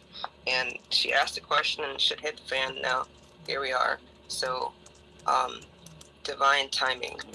I don't know what the math is on that. Into that point, like, so I gotta get what both saying. Like, I get what Sonny is saying, because everybody has their own personality type, and you have to, you have to be down with whatever your personality type is. Like my personality type, I don't give a fuck about nobody. Like, the only hero I have is my dad, and my mom. So outside of my dad and my mom, I really don't give a shit about nobody. And my wife and my immediate family. If somebody has a good message, I don't care how they look. I don't care. But at the same time, I don't follow what anybody has to say. If you have a program where, okay, this is the topic and I think that's some good information, I'm gonna listen to it. And the next program, you're talking about who needs to be with who. And I'm not gonna listen to it. I'm on to the next. But the signs are out there for people who are looking. If your point of view on who you're listening to is guidance and leadership, and I'm on Sunday side, you gotta have more discernment and ask certain questions, like what he was saying. So I get that. If everybody's in different positions, if the position you're in is someone that's kind of a compass, then you probably should ask questions and trust your spirit. Whatever comes back with that. But then at the same time, there are other people who just, I want to hear what you gotta say. Then when I'm done listening to you, I'm on to the next. You know what I mean? But go ahead and finish your point. Nah, I get that, Dewan, but I'm saying that we've been infiltrated. We don't listen. We don't know if somebody white on the other end. We don't know who is talking on the other end of that microphone.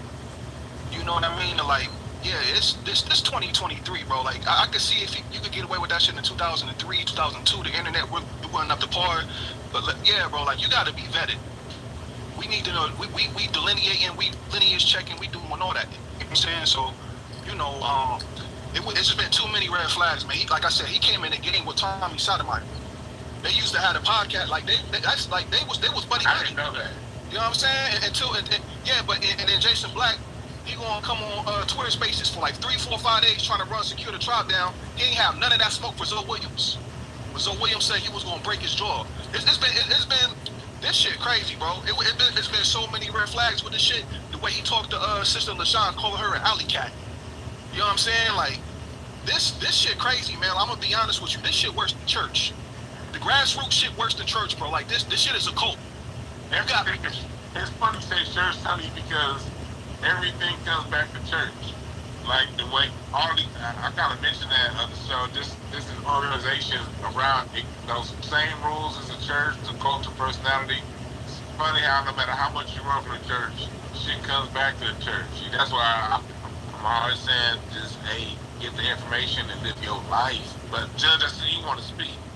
I'm about to land right here, Dwan. You know, I don't want to make. I'm listening. Okay, go ahead.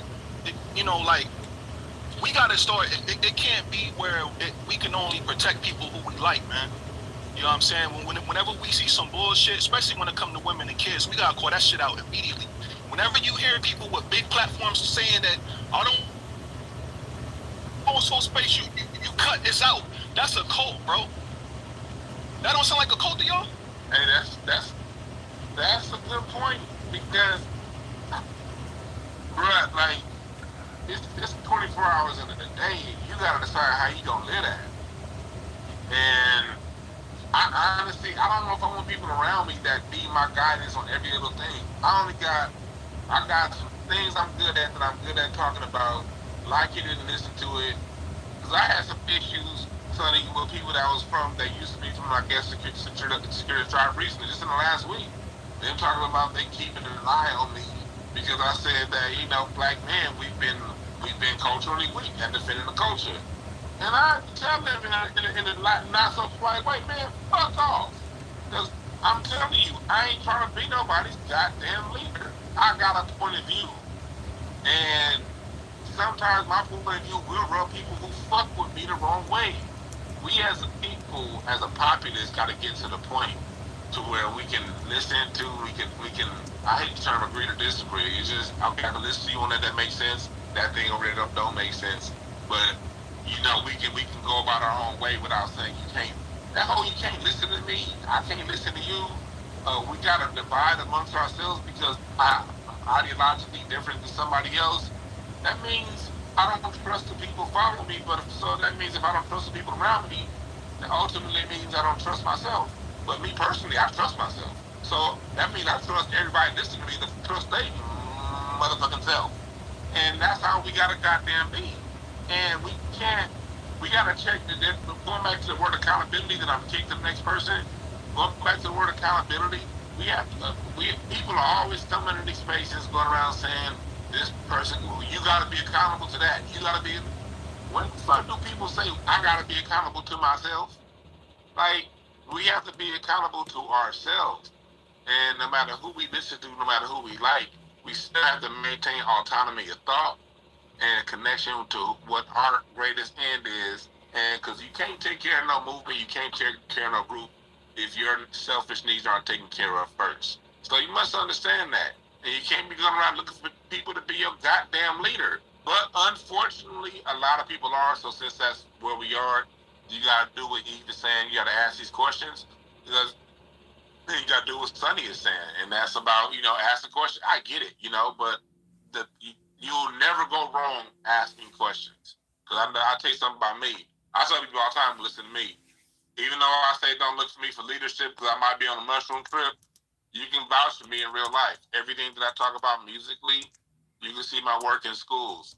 I've done music shows, live music shows. I do stand-up comedy shows. I make niggas laugh in person. Like, it's easy for me. Like, you come to my YouTube channel, you'll see friends of mine from elementary school. I have moderators that know me in real life. When I did my show with Tashina Arnold, he flew away from goddamn Virginia to come to the show. You know what I mean? Everything that I say, I can vouch for. Even I'm the first one to tell me, don't look at me for leadership. I will tell you this. You go looking at my paperwork, you can find a human being that's going to vouch for me and tell me you're going to see I am who the fuck I say I am. So if people want to go around having all these divisions and shit, you don't like me, you think I said something wrong that makes you feel a certain way, I'm going to say from the bottom of my heart, that's how I feel. I respect your differences. But if you come telling me you watching me and I need to do this, I'm going to say, fuck you. Because, yeah, that's how I feel. I'm not trying to be watched, but if you're going to watch me, I'm going to give you something to watch. It's going to be something unpleasant because I'm an asshole, too. That shit's fun talking shit. I like doing that. I used to do this shit at the lunch tables when I was in the 7th grade. But that was a monologue. Eve, reset. I know, Dr. Short, you want to say? I know we have speakers up here. You spoke. Eve, go ahead and reset it. And I think life is I'm not sure which one's first. No, that's real. Yeah, we've been here for a minute. So to the room, to the listeners, accountability moments are necessary. I don't know if they're supposed to be so public, but since we are here, this is the environment this is where we are. I've answered a bunch of uncomfortable questions as a result of trying to continue the transparency I've always brought to what we've been doing. To the people who are trolling the room, if that's how you feel, look, I'm still not telling y'all how to feel. All I'm saying is that the person that I thought Jason was, he's not. Down to the damn name. His name is Jeremy. So, like, if that is so wrong to say that person is that person, then I guess I'm going to have to be wrong. But inside of all of that, did that warrant my damn pictures to be posted like that? I just feel like that shit was on some revenge type. People are saying down through for me right there. It's whatever. Everything else is whatever. I don't want to be a part of none of this shit. But that's where the line gets drawn. Your business is your business, and I don't want to be a part of your business like that. I'm mad that I'm even knowing about this shit. But go ahead. That's your business. And to Sonny's point about faceless individuals, this has been a trick, right? The ops tell us that we can move in silence, but I think that that's a trick. I think Sonny's onto something, and sometimes it takes me a minute to see something. But when I see it, I try to let y'all know that I see it. And what I see is when we aren't speaking the names of our ancestors, we forget them. We don't know their story, and then it never gets passed down. I think in the same aspect, the trauma that's passed down in our families is because some of the stuff is not talked about. So whatever and however you feel, I hope that this space has offered some sort of solutions of sorts with regards to how we can continue to be on code and on message and deal with life's mess, because at the end of the day, I'm a female, and I'm not out here trying to have no male fight. And when my dude step to another dude like a dude, or at least as much as you can do online, because let's just face it, like y'all have said a bunch of times, some of this behavior is not something that would be acceptable in real life. Like, people actually get touched for some things that we've talked about tonight. So I think that if you have to meet somebody online and try to address something, I don't know if my dude did anything wrong either. And then when it came down to how Jason Jeremy Blacksmith could have responded, he attacked me. Like, that shit is bitch made.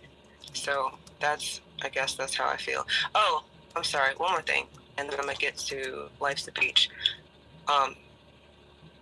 In his program, he said that because I'm just a groupie or whatever, I can't say things like cut the check and things like that. And I say, fuck you, because they gonna cut the check for me too, bitch. Like, I don't understand these people who want to keep their finger on our progress by doing little messy shit like this, and then now we have in 3-hour spaces about my personal life.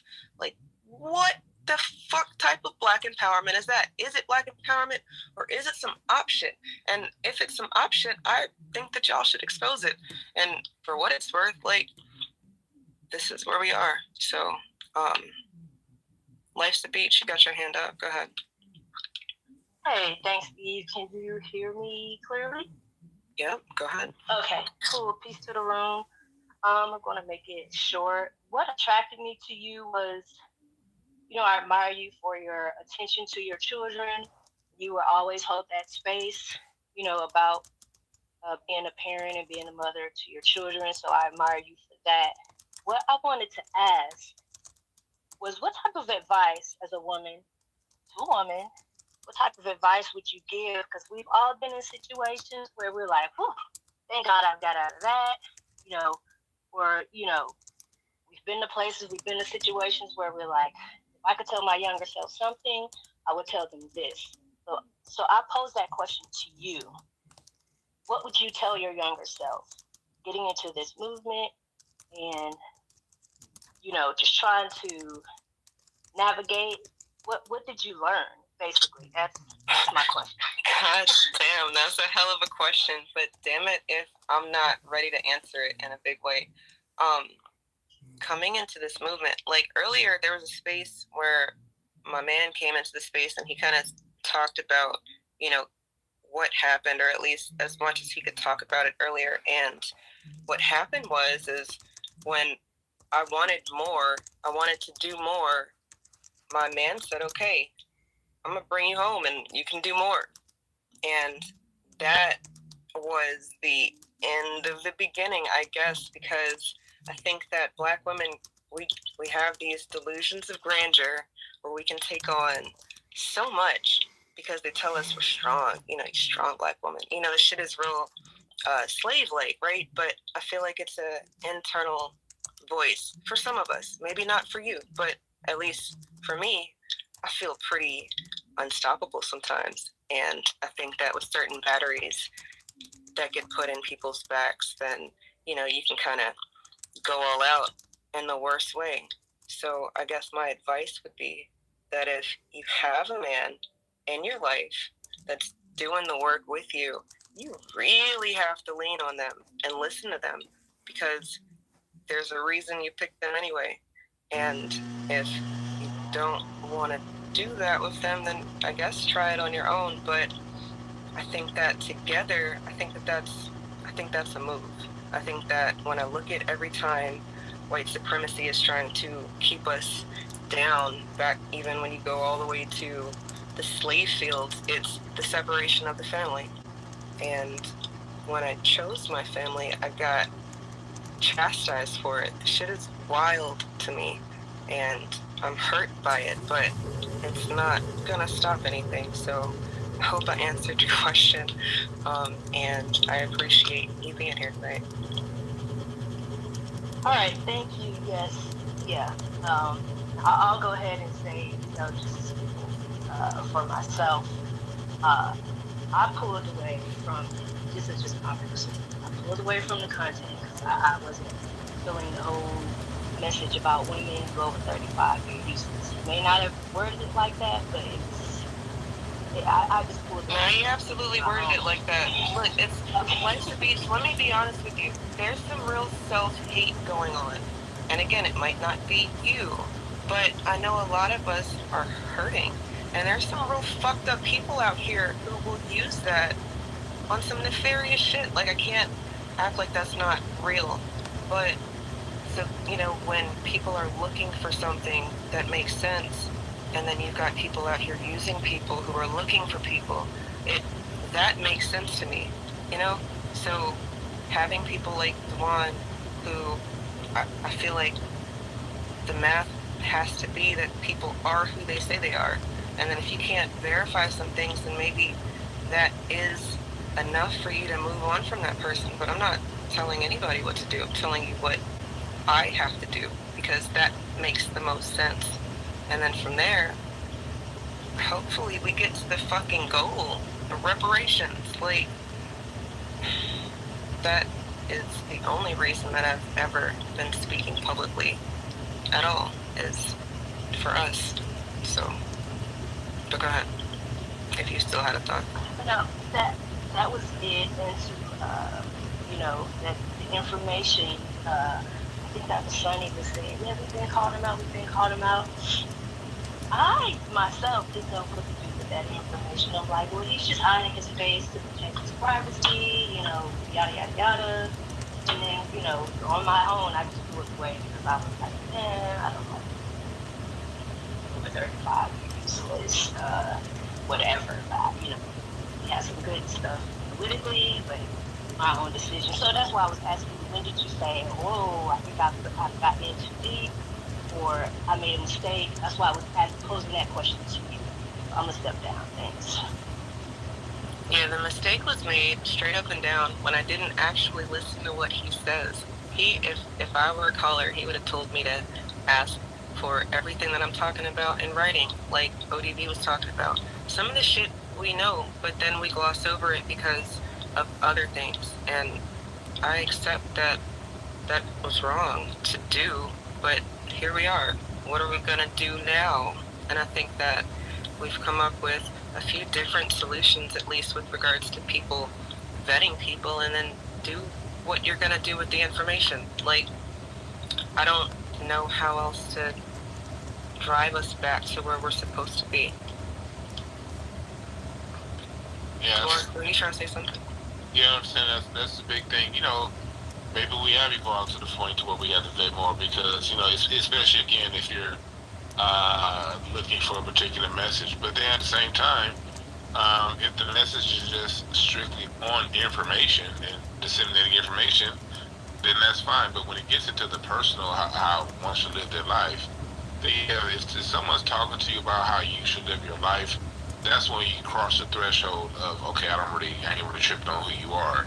This is just me speaking the solutions moving forward. Just thoughts I had in my mind over the weekend, like when I first heard of this nonsense. If it's just information, in case someone's reporting the news, and it's just saying, hey, here's the news, and here's where you go and source the news, then I don't really give a damn who you are. But because I didn't care who my teachers were when I learned math, my math teacher could have been the biggest degenerate on earth, but I still learned and understood the Pythagorean theorem, regardless of who they were. You know, but at the same time, if I'm looking for some sort of guidance on whether relationships or how to live my life, then I'm probably gonna want to know a little bit more about how you live yours. And so I don't, you know, again, you make your own decisions, but I think that's a fairly safe question to ask if someone is telling you, okay, you should do this, and I'm telling you because I'm the reason you should do it. An honest question is, okay, how has that worked in your life? Even if the answer is it hasn't worked, but you know, at least you understand where you understand where you stand. You know, but to the speakers, we're gonna really start to slow the room down because, like Eve said, she doesn't want to be here all night. So we're gonna get to the speakers who are here. If you can keep your comment to a minute or less now, because we really are trying to slow the room down so we can end it. And I want to give Judge and Dr. Short both as much time as they can to when it's time for them to give their closing remarks. So for the speakers that we have, if you can just keep your comments to a minute or less, so we can get to our guests. That again, we didn't create this room to talk about this topic. This was something that we had in the pipeline for over a week, but it turned into this. But I do want them to get back and say what they have to say, Dr. Short and Judge. So for the speakers, keep your comment to 1 minute or less. I think Sister Sean was next. Peace, power, reparations. Yeah, I see the backstory on the other stuff. I'm not going to get into that. I really wanted to do a direct question and thoughts to Judge Joe Brown. I want his thoughts on what is going on with these open borders. That is a direct question to him, just to see what his intellectual thoughts on that. But I wanted to kind of rally back on a couple of other things, and that he talked about the red tails, and I want to do a kind of a follow up on that. In Washington D.C., there's an active. Real quick, this is Sean. I kind of want to keep that a separate topic.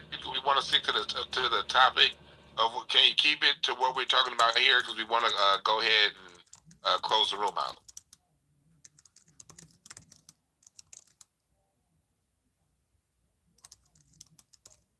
You can go ahead. Just make sure you just keep it on whatever on the topic. But you have a minute. Go ahead.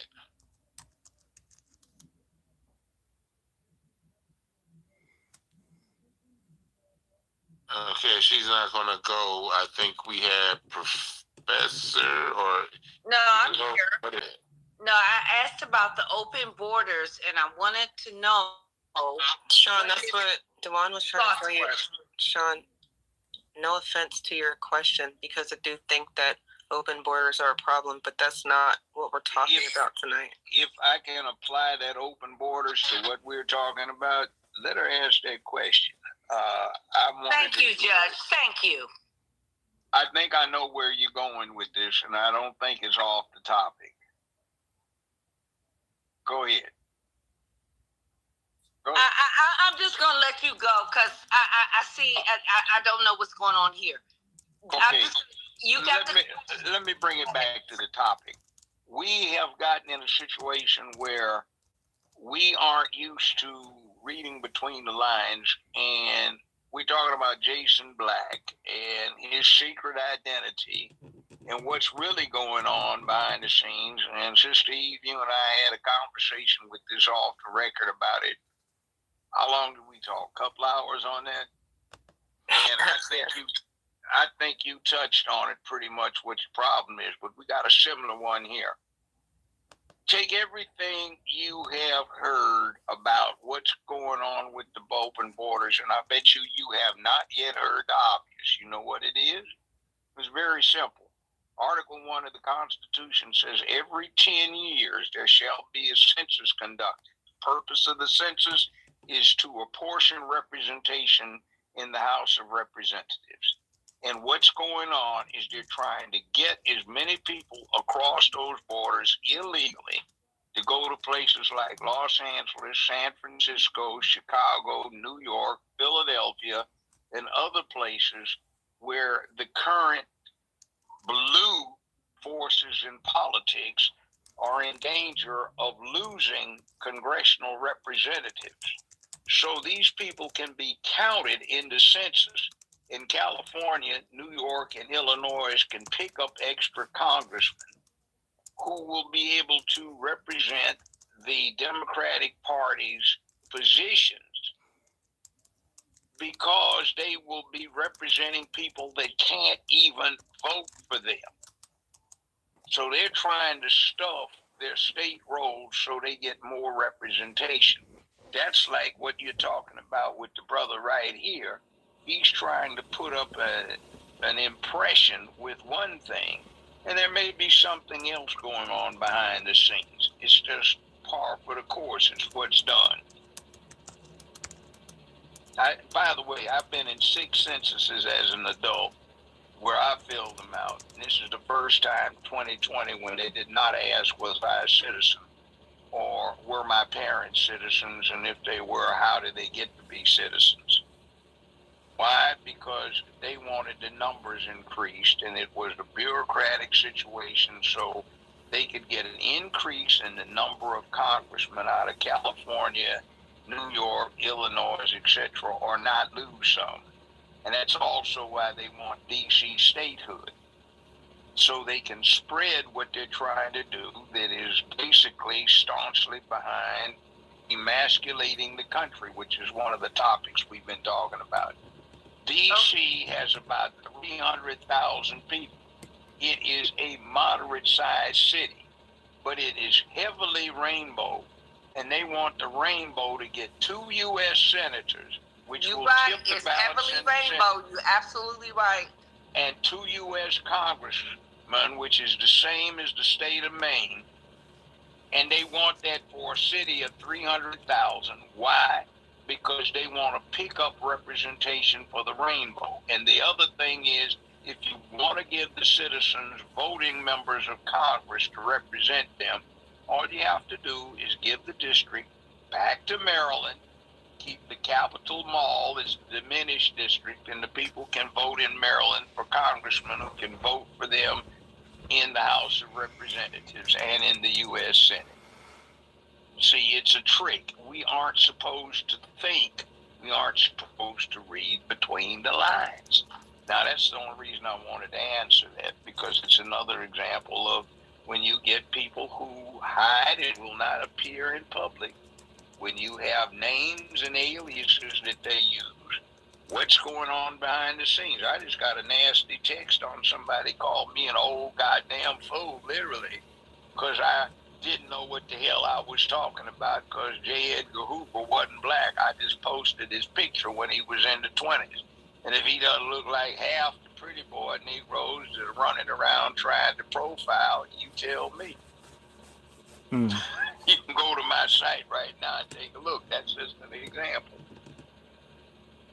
And thank you so much, Judge. Thank you for that. And Eve, and I hate to put everybody off topics, but I think that's very important, because there's some other underground stuff going, but I think the upper ground is this immigration, and I think that it is gonna to impact us as a people, B1, freedmen, whatever you call yourself. And I really appreciate your take on this.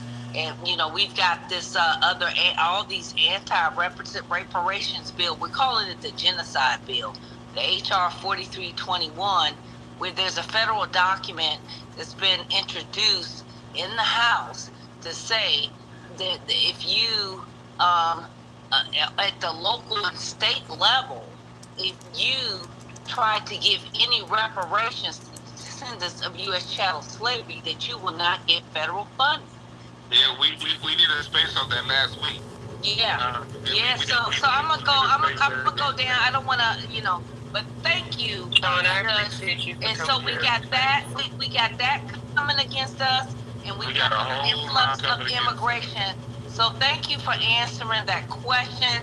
I know there's some other questions and YouTubers fighting against one another, but what I would say is just stop the fighting.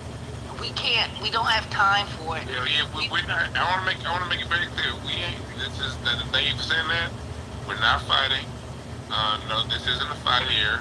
Someone was aggrieved. We're addressing the person that's aggrieved. We must never mistake an aggrieved party addressing their grievances for a fight. I don't think I can't speak for you, but me personally, I'm not fighting. It's just something that happened. We were already going to have a space about a particular topic. It's just being addressed. So for people out there listening, there is no fight. You walk away from this with whatever hopefully you can think for yourselves. You put 2 and 2 together, and whatever you walk away with is whatever you walk away with. I'm not here to fight nobody. And let's just put this out there as far as the aggrieved party situation. Look, there are 2 sides to every story, and that nigga blocked me from the fucking program and then leaked my fucking news. So, how was I supposed to respond to that in real time? However, I don't have a huge platform or anything, but for what I am willing to say publicly, and I'm sure that things could get a lot more messy, but I'd like things to get back on track. Like Dwan was saying, we were already going to talk about the color purple and its effect on manhood, and it just so happens that everything is coming out the wash now, and I'm not going to fight that. I'm going to ride that, because I think that if we're all doing what we say that we're doing, then at the end of the day, we're gonna get what's owed to us. I can't come away from that. So I hope that y'all also can't come away from that. Judge, you had something? No. Okay. Right I'm sorry. Yeah, your mic is. Yeah, go right ahead. I'll put my. Who's next? I think it's Professor. Hey, good afternoon, y'all, or good evening. I'm in Memphis, so it's good evening. But yeah, I'm gonna be real quick. I wanted to address with respect to this is Alon. With respect to the topic, the topic is critical that we identify and verify within our circle. I'm a scholar, I'm a professor, educator, whatever you want to call it. And I teach at a historically black college, and for the last couple of years, we've had, I'm not going to identify the school, but we've had professors who, like Vicki Diller said, black-looking folk come into, the school, and I've seen them fail our children. You know what I'm saying? Like, get a kick out of failing black kids at a black school. So we need to, I think y'all are really touching on something very, very powerful. Like, we need to start finding out who's who. Now, especially since reparations is in the lexicon, and it's I don't know if y'all been noticing this, but like I'm getting excited. Like it's not going away, and the word reparations is being taken seriously. Several circles. We need to tighten our circle and figure out who's who, because if you like Professor James Small says, history erases the mystery. And if you look back at history, when foundational black American freedmen had got the ball rolling, and like the judge said, our movements have been co-opted and turned into something else. I love that you said that, Judge. Last thing I'm gonna say, and I'm gone.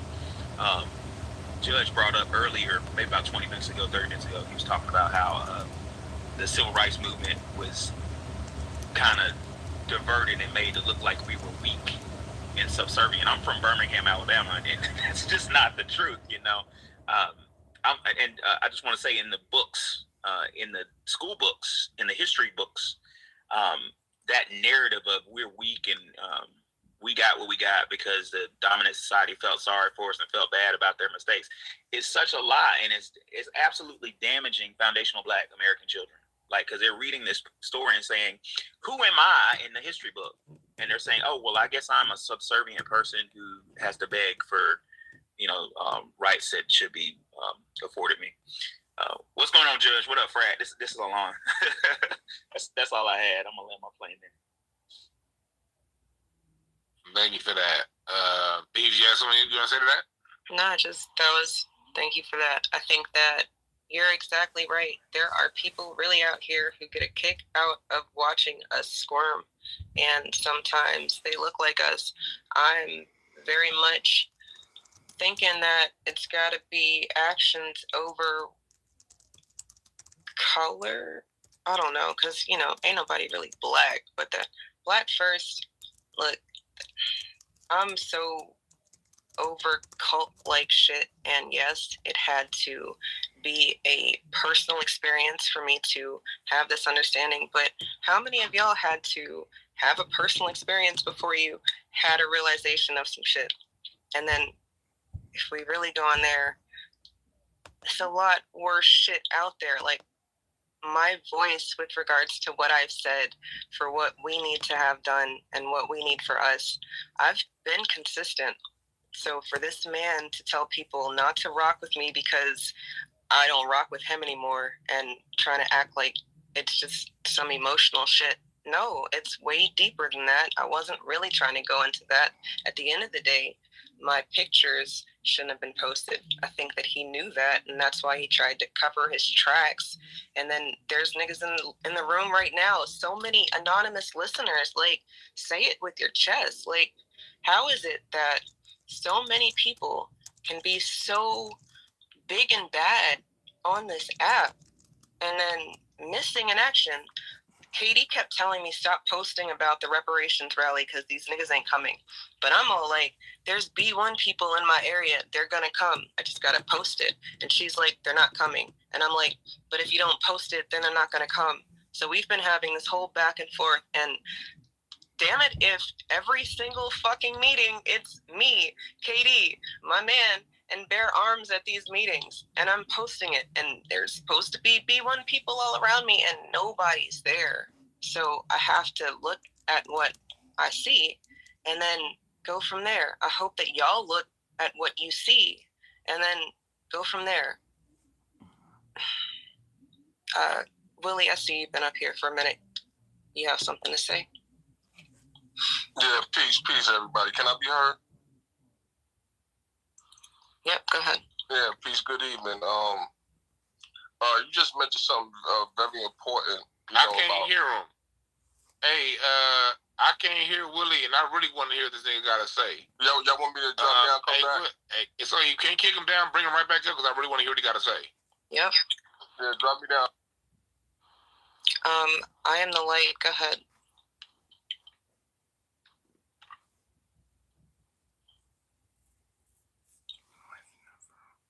Hi, yeah, I didn't know. I was just listening. I didn't know how I became a speaker. But I mean, since I am speaking, hello to everyone in the room.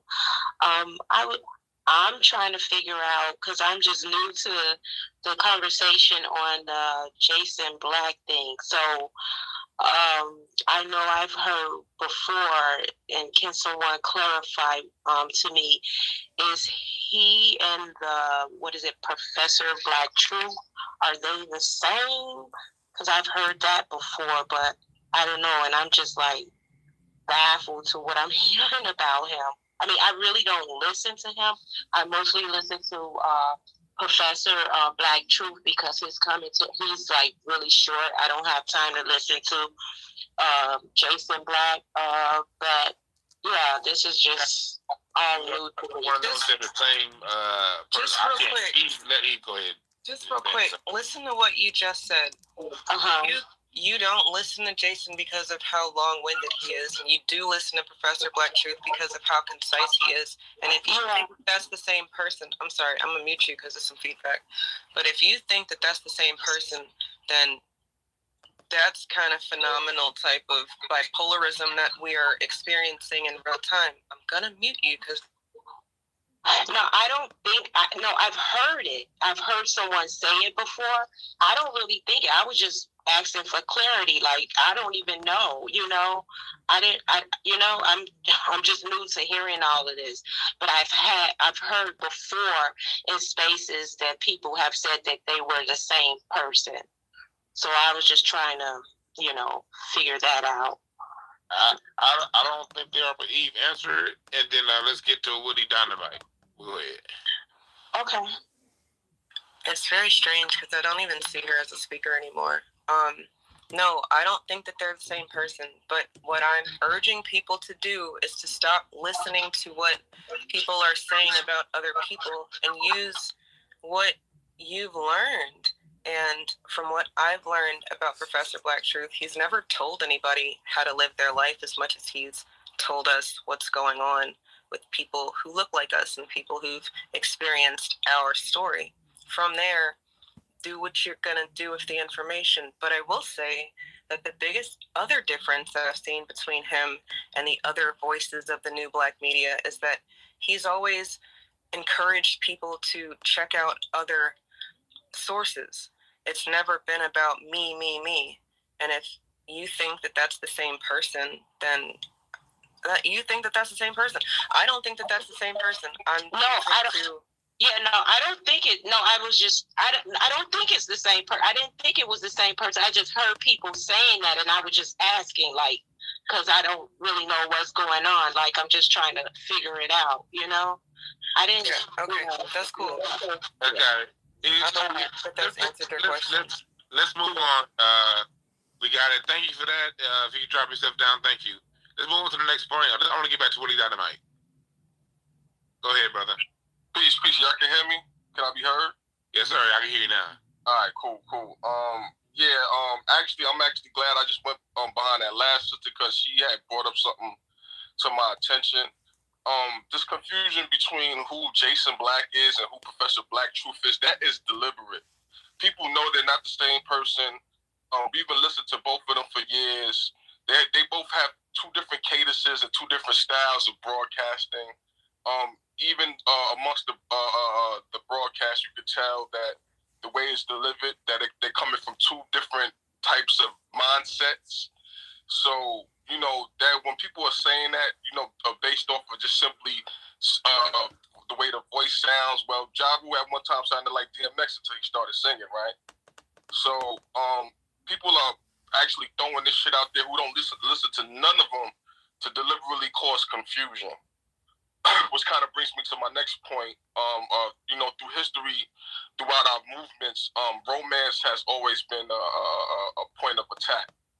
You know, no matter who it's coming from, you know, people use sex as a weapon in this world, whether they be male or female. I just want people to keep in mind in that when you have your personal dealings with people, you know, that romance and sex and seduction is very real, and it can be used as a weapon against you, and you can use it as a weapon yourself. And, you know, just like a gun, depending on how you use it, you know, from my standpoint, it can be used in righteousness or it could be used for evil. So I'm going to leave that there. But I'm going to land on this. You know, the revolution starts at home, and I'm particularly talking to ladies. A lot of confusion is thrown in our dealings with each other purposely to disrupt us as a people. And this is consistent. You know, and I'm talking about even from within. So when it comes to that, vetting is a continual thing.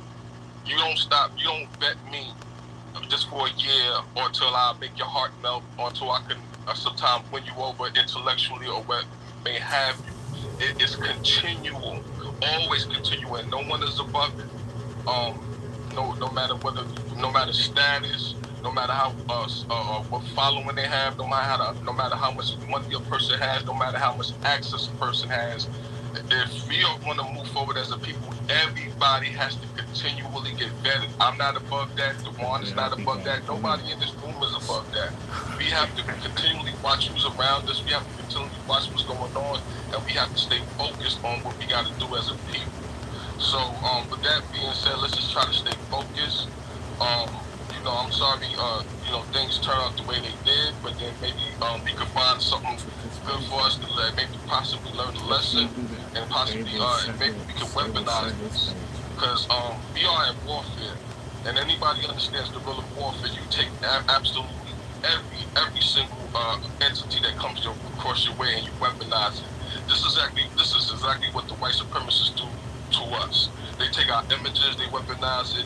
They take our relationships amongst each other and weaponize them. They try to indoctrinate our kids with a certain mindset and certain history, which is bullshit, to weaponize it.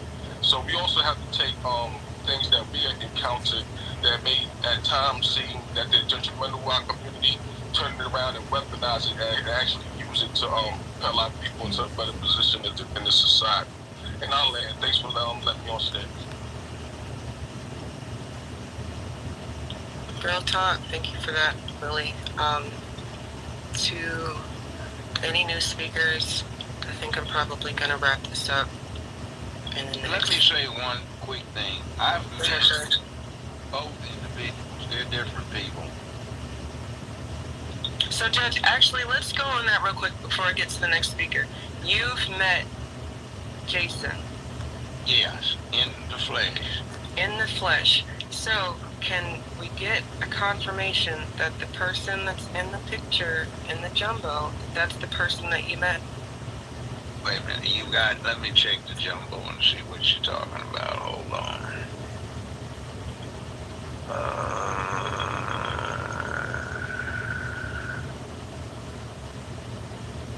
Okay, which one are we looking at?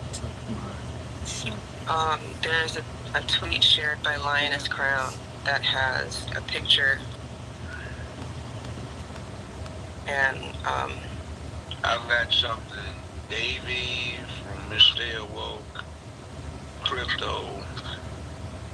I don't have that.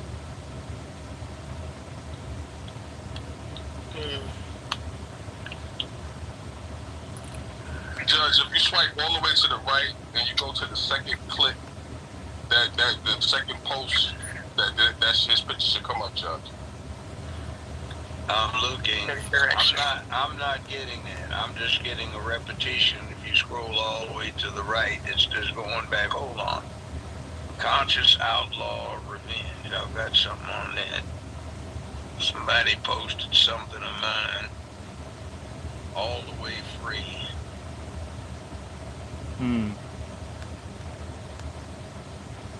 Just can you see on the jumbotron? If you look at the very bottom of the jumbotron, by the bullet points, you'll see that you can see who shared what post. If you swipe right all the way to the right, you see a post shared by Eve with a picture of J. Edgar Hoover. And then if you click once left, there should be a picture of what we assume to be Jason Black in the second click. Hold on, I just posted a thing on J. Edgar myself using that picture. Somebody claimed I was a damn fool for claiming he was black. Okay, I've got... No, this is... Somebody reposted what I posted just a minute ago, not long ago. Hold on. That's the one with the J. Edgar picture. Okay, I'm scrolling all the way to the right. I've got something from somebody, Davey, replying to blow the whistle. Is this, what is this? Yeah, that's it, Judge. That's it, Judge. Come on, enlarge. Okay. That looks like him. He looks like he's put on a little weight since the last time I saw him. Which is exactly what I said. So to the people in the room who trying to act like I'm supposed to have known that this was the same person, like people said that it wasn't him, so I done put that shit aside because of me needing a person to read me the news. But from now, I understand that if y'all need somebody to read you the news, then damn it, listen to the nigga if you want to. But for real, like, I feel like y'all can do better, and I feel like we can do better. Shit. Yeah, do what you want to do. But thank you, Judge, because I'm sorry. That's been the whole biggest thing is that everybody is like, ooh, it's a fucking ghost. And it's not a ghost. I understand why you might not want your personal life publicized. However, this is where we are. Like, Dwan's talking about the 8 of Hearts and exposure and shit. And, like... I think that people need to really understand that the fight that we have right now, there are going to be a lot of people who want us to not be focused on that fight. And from there, we can continue to talk about messy situations, or we can let my private life go back private, and at least publicly the stuff that I'm doing, you know, if you support that, let's go. And if you don't support it, cool. That's what the fuck I told that guy. Straight up and down. I was like, fine. So y'all can act like I'm out here being scorned. I'm really just so confused that you'd be so smart to post pictures that you have privately, publicly. The shit is crazy to me. But I don't know. Let me ask you a question. Go ahead, Judge. When did you say you started working for him? Because I ran into him about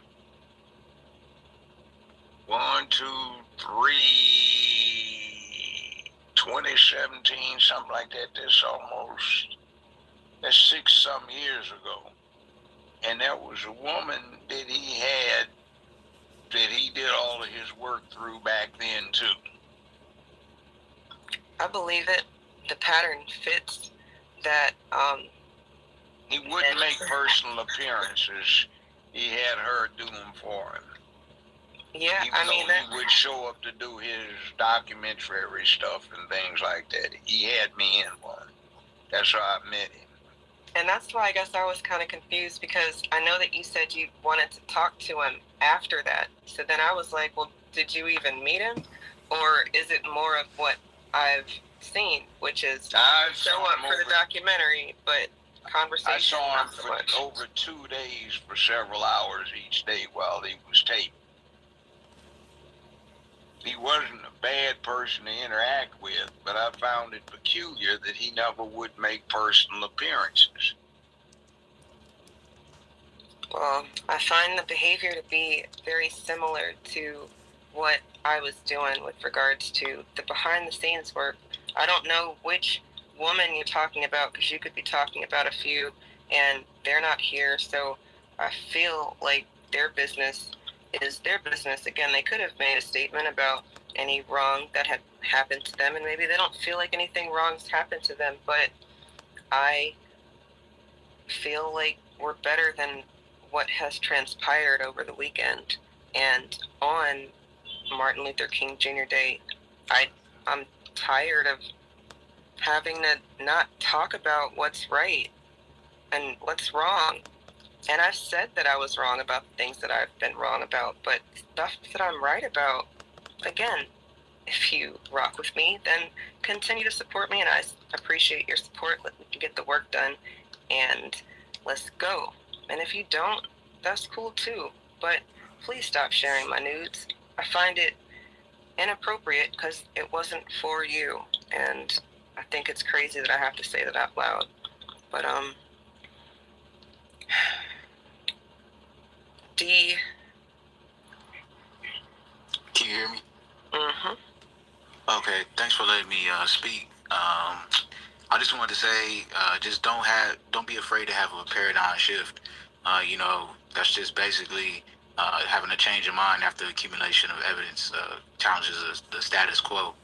Right is right, wrong is wrong, no matter who it's coming from. Don't be afraid to speak up, even if it's not the most popular thing to do. I was in the military for 6 years. I was an intelligence analyst, and as a child, I was charged with a felony. I was luckily able to get out of that. And I just want to say I'm just a regular person. Just keep doing what you're doing, Eve. With things that happen isn't right, but let's move past that, and in the future, let's learn from everything that's happened. And thank you for letting me speak. I like the conciseness and the support, and I will continue to say what I gotta say. And you can agree, disagree, whatever. I'm not telling y'all what to do. I'm just telling y'all what I'm gonna do from now on. PC, you had a whole bunch of thumbs down. Got problems or just a disagreement that you'd like to talk about?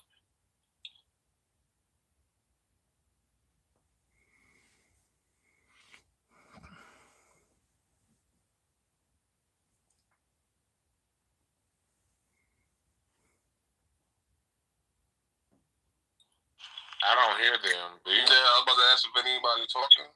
No, and he's been removed from the stage because we don't have time for that. Look, don't do that tonight. I really had a very long weekend.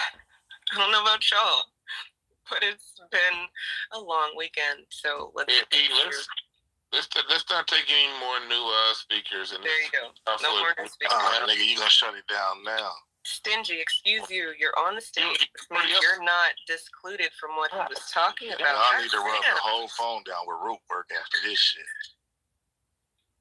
Slow your roll. You're on the stage. You'll be able to speak. He was talking about new speakers, like new people to the stage. There's difference. You're already on the stage.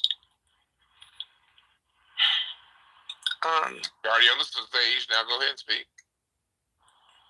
Well, like I was gonna say, when you play in a trash can, you get trash. And my thing is this: I don't know if you had a relationship prior to Jason or what, but there's no way he can have nudes of you if you didn't give them to him. And I'm noticing all of the guys seem to line up with you. And it takes two people to be involved in any kind of shit like this. So we're not gonna start it. She already said. People letting her off the hook, bro. She already explained that she gave them to her. No, put me off the hook. I don't have a hook to put her on. Neither do you. Well, they throw themselves in front of the public, and this. Dude, Dick Rider, calm down. So back to what we're talking about. Chill. Back to what we're talking about. The overall discussion we're having right here is about manhood. Men should be able to discuss things without getting emotional. We should be able to have a civil conversation. I was going to let you finish, I was saying that because when we're having a discussion, we don't want to address points that were already made and act as if those points were not already made. Create a straw argument and then argue that straw. We're not doing straw arguments. You may not have been here earlier. I'm just letting you know. She addressed their relationship. She said she sent the pictures. It was a private thing between them. Something that I became aware of that I didn't know we were going to talk about until a couple of days ago. And so now that you're aware that she addressed it, no one giving anyone a pass, because we have no passes to give. If you do, show me, take a picture of it and put it in a jumbotron. I don't have one. So now that you understand that she had whatever diligence that she had, she admitted that she sent the photos and that no one is letting anyone off the hook, you can finish your point. But please stay respectful. Thank you. Nigga, stick to live performances and bad comedy. You full of shit on. Hey, see, this is what happens when your mama has full titty milk. You get these niggas with fake ass. What the fuck is your profile, nigga? You have this Teletubby profile. You never seen your daddy. And you out here making strong arguments about women you never met. Following niggas that wouldn't piss on you if you were burning. You're the problem as far as what we're talking about, okay? We tried to keep it respectful. We tried to keep it civil. But you've proven that you a hoe ass nigga. So hoes don't get to be at the table with men. With that being said, Juwan Johns, you're next.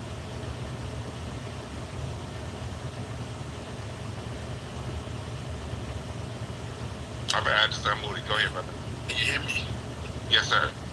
Yes, I'm a first-time speaker in one of these spaces. My name is Juan Johnson, the owner of Longwood Firearms. I'm a retired police officer, 27 years, D.C. And what I bring to this conversation is this. When you're in times of war, there's no permanent friends or enemies, but interest. And everything's on the table. Especially in this fight. Again, I do guns. I train. I'm not on social media like that. I mean, I do have a page on YouTube, but I'm not out there like that because I know that I'm just not talking. I'm literally training people how to defend themselves. But I need you to know, and I need you to have a warrior's mentality that everything is public. I got some stuff out there too. I got some court records too. Got some pictures too that could be shared. You have to know that we're in a war. Okay, that's all I want to say. If we're in this thing, you're a public figure. You're a public figure. They can bring up anything. I'm pretty sure they doing good. They got a whole profile on me. So I'm encouraging the sister, do whatever necessary to get your name back. Again, we need to make sure we check out these folks out here that's invisible to us, but all they have is a voice. You have my support. Thank you for that, my brother. We're about to go ahead and wind the room down. Let me make one comment. I'm going to say, go to you, Judge. Go ahead. Just very quickly. That person that called in is an illustration problem. I think he believes he's a man, but men are men not because they're born male. They earned the title of man. And he's way off code. That was so punked out crazy, I don't know. So he jumped into this conversation late. He didn't have the information and he embarrassed himself, and that's not how men act. And the fundamental asset that he doesn't seem to get is that there are principles. If you talk to me and I'm your attorney, you can tell me all kinds of embarrassing shit, but it stops with me. If a man and woman are together, what they say to each other remains confidential. That's called the spousal exemption. All right? Now, you got a relationship with a woman, or a woman's got a relationship with a man. You keep your damn mouth shut about what was going on between the two of you. Maybe you might tell a close friend, all right, but you don't put it online and publish it trying to make her feel better because she put you down for somebody else. That's a woman move. Matter of fact, that's a bitch move. So, for purposes of illustration, that caller illustrated the point. Now, you just don't do it. Men don't do that kind of thing. And trying to sit there and justify it is a punk move. Maybe he got it from his mama because she didn't know right. But anyway, I suspect that's what it is. But, you know, I couldn't resist that. You're right, Judge, because honestly, because people were saying, you know, I ain't really trying to get involved in no shit. But at the end of the day, if someone's willing to come in that can't control their composure enough to even know that they're allowed to speak, they're literally talking. Y'all ain't gonna let me talk when he's on the goddamn mic. If you're that unaware, if your self-awareness is that low, if how your feelings, your emotions are so charged up, you can't just understand something as simple as you're literally being allowed to speak while you're saying you're not allowed to speak. I don't necessarily know if I want you around me, because I take it back to the sports days. If we playing ball and this pass is coming hot and heavy, and you looking off into the crowd, and I pass the ball to you, that's going to be a turnover. Or if we're against some enemies and it's a problem going on, and we hear some gunshots, you don't know if that gunshot is coming from the left or the right, because you're too unaware of your environment, because you're too unaware of self. The people like that are dangerous to be around. So if you can't have the decency to at least understand what is being said before speaking, because I'm the kind of person, if I come into a Twitter space late, I don't even raise my hand if I really don't even know what I'm talking about, because what can I say? That, you know, first I'm going to say, maybe someone said it already. So not for me to be too long-winded, but if you're the kind of person that us just saying, look, all I'm saying is, always saying, look, don't leak nudes. That's all. If your pro-blackness is to the point to where leaking news ain't the line, then with all due respect, all right, you do your thing, I'm gonna do my thing. It's all good. You know what I mean? If your line is allowing someone to tell you who and who not to listen to, and after we do this Twitter space and you go say, okay, Duane, I can't listen to you anymore because you drew a line at nudes, then I'm cool with that. You know, to each his own. You dig? It's not that important. Like, your attention isn't that important. I like people. I don't have to agree with everyone. I don't have to like, everyone doesn't have to like me, but I do kind of like nudes. That's something I wouldn't allow from somebody that's around me, like, at all. Just, yeah. Even if another comedian did that, we'd be like, yeah, nah. But Eve, I know I'm not going to bring anyone else up because we want to go ahead and end this room out. I know Dr. Short. I want you to, you know, whoever you want to kick it to, Dr. Short, Judge, go ahead, Eve.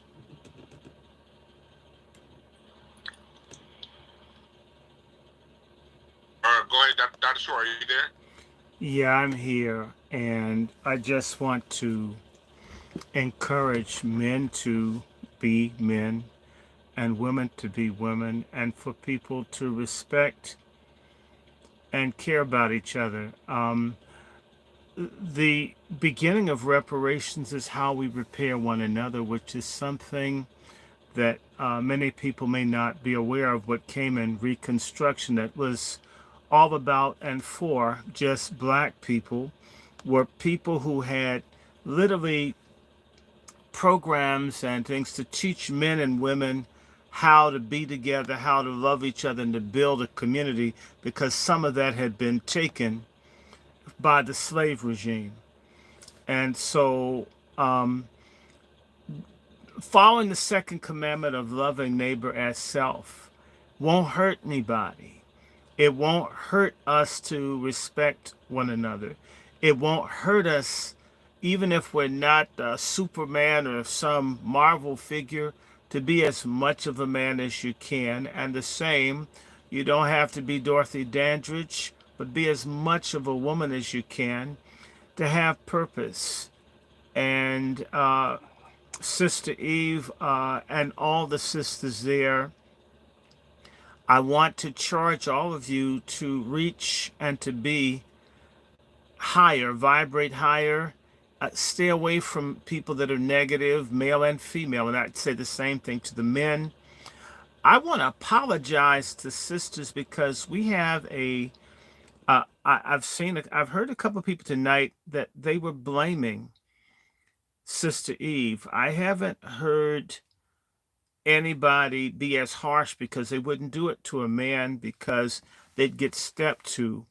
We have a lot of bully, the term I use is brother fucker, fagonist type men who are very catty. They may be violent, like they'll never stand up to killer cops or to these gangs of illegals coming in, but they will beat down or kill a black man or woman, especially someone that's not going to hurt them, because part of when you're not a man, what it makes you is a coward. And there are all kinds of cowards. You can be a moral, ethical coward. You can be basically a physical coward, but a cowardice.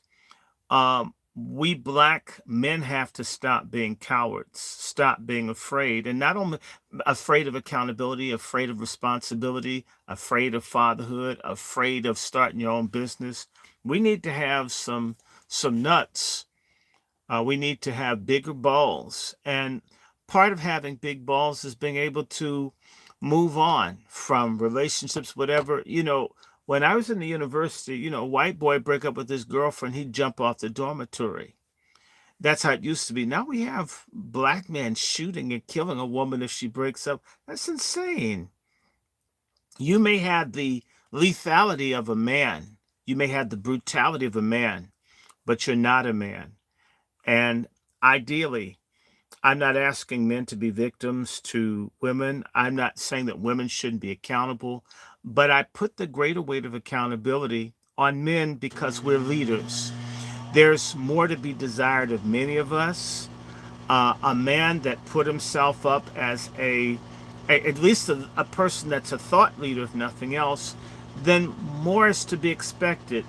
We shouldn't make accountability equivalences between men and women because the protector, the leader, has a higher level of responsibility and accountability. If it seems unfair, so what? That's what being a man is.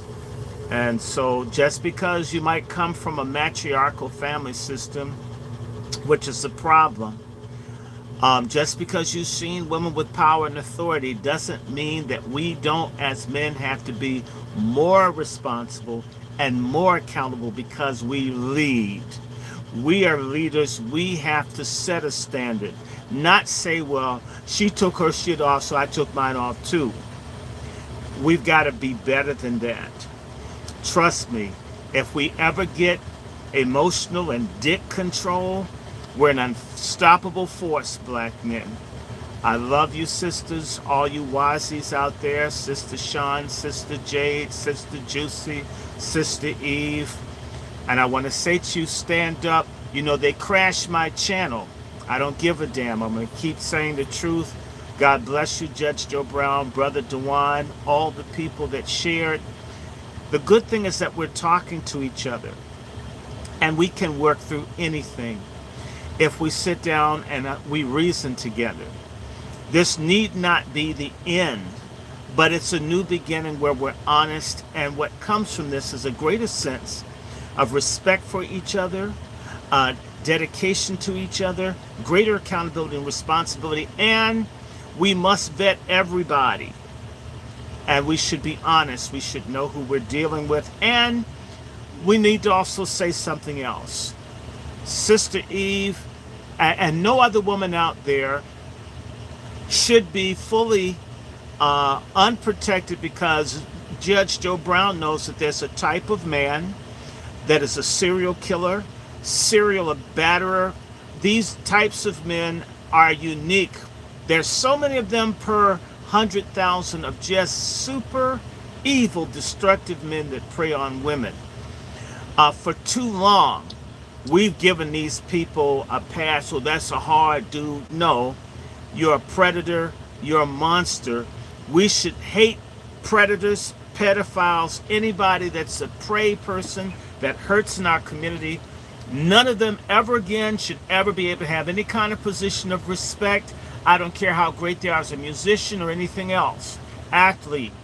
The culture of preying on, abusing, ripping off, pimping, trashing our women, that is our first step in liberation, is that every black woman, girl, and child within reason is safe. If we don't have that, we don't have a goddamn thing. I land my plane. That's real talk. Did you have any closing thoughts, Judge? Well, let me say this. Am I on or am I on mute? You're on. You're on. Okay. Sometimes when you put yourself in the public light, you get attention. And then you have a standard that you have to uphold. Sometimes you slip. Sometimes you slip badly. Sometimes the slip results in a sprained ankle. Sometimes they watch you as you're falling hundreds of feet down a cliffside to your death. Now, this was not good, and the topic and the context was manhood and their ways men behave. And this was way off code. So we are used to these type of faux heroes where they haven't risked anything, they've just made lots of money. And they've played parts, or they've had some athletic or entertainment achievement that they have accomplished, but they haven't done anything for the ordinary person except to distract them from paying closer attention to important business. That's one thing. When you're holding yourself out to set the foundation for black thought in dealing with a world that is deemed hostile to black people, you have to deal with the aspect of the whole situation that deals with character. And when you're dealing with character, one of the most important things is, what do you perceive to be the role of men? And the role of men is to protect womanhood and promote manhood. If all you do is promote manhood without protecting womanhood, you also neglect to promote and protect childhood. And you're not doing your job. And because you have yourself in the public eye, and a lot of people are looking at you, not because you can dunk a basketball or you can shake your naked ass someplace playing Harvard. They're looking at you for leadership and guidance. So when you stray from that, you need to be chastised for it. Maybe you can redeem yourself, maybe not. I don't know. Or maybe he can do it. But this was way, way off code. Now, my motto personally is protecting womanhood and childhood and promoting manhood. And that's about our business. So I think other people need to be held to that same goal. I pass the mic. Been interesting with the conversation this evening. I appreciate that, Judge, and I'm gonna say that I'm gonna let Evie get the final word. I'm with that. I speak as a husband. I got a wife and I live my life. I have a very, very good relationship with women. And I speak as someone who's been working with children since I was 14, since I was a child. I don't believe in man versus woman, woman versus man. I believe in man, woman, child, all three of us together. That's how we get through this. And I know that men have had our issues with women. Women have had their issues with men. At some point, we got to cry our river, get over it, and get about pushing. There is no, I do, like Dr. Short said, believe, I embrace the role of leadership. I love having a wife that can live her life the way she wants while bringing all the income. I love that shit. I love having someone that trusts me with her life and who respects me and understands me.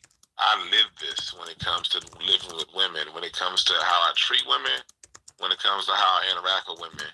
This isn't a game. This isn't a theory. I have proof. With how I get down. People like Dr. Short met my wife in person. He met my wife in person when we were in Dallas at the expo out there. So I'm a real person. So I'm not one to tell other people how to live their life.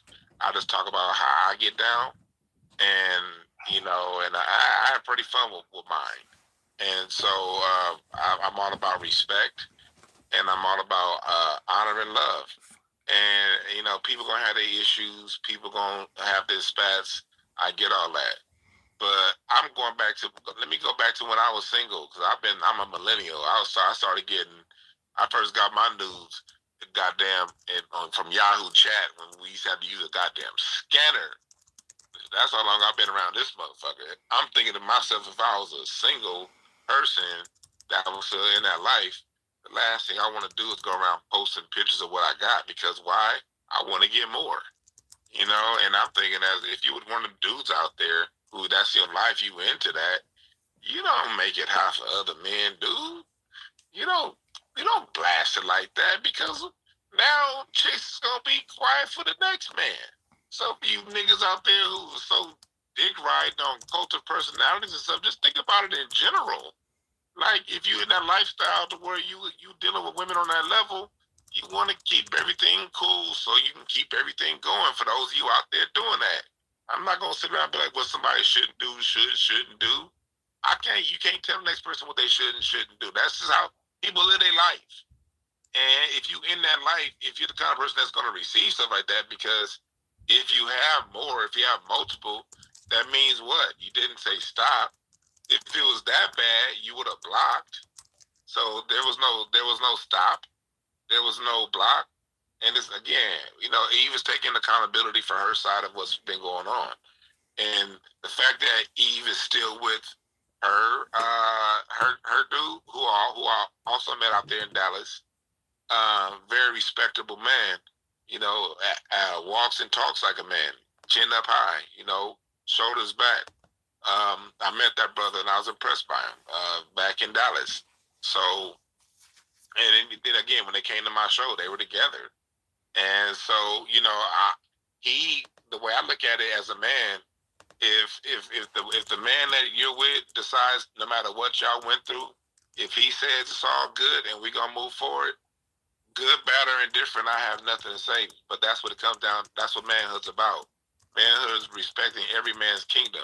Every man's going to run his kingdom the way he wants it run. And when you got your own kingdom, when you got your own wife to take care of, like I do, you understand that ain't nobody else outside this household understand what's going on in here, nor should they. We got to run this life the way we deem is best.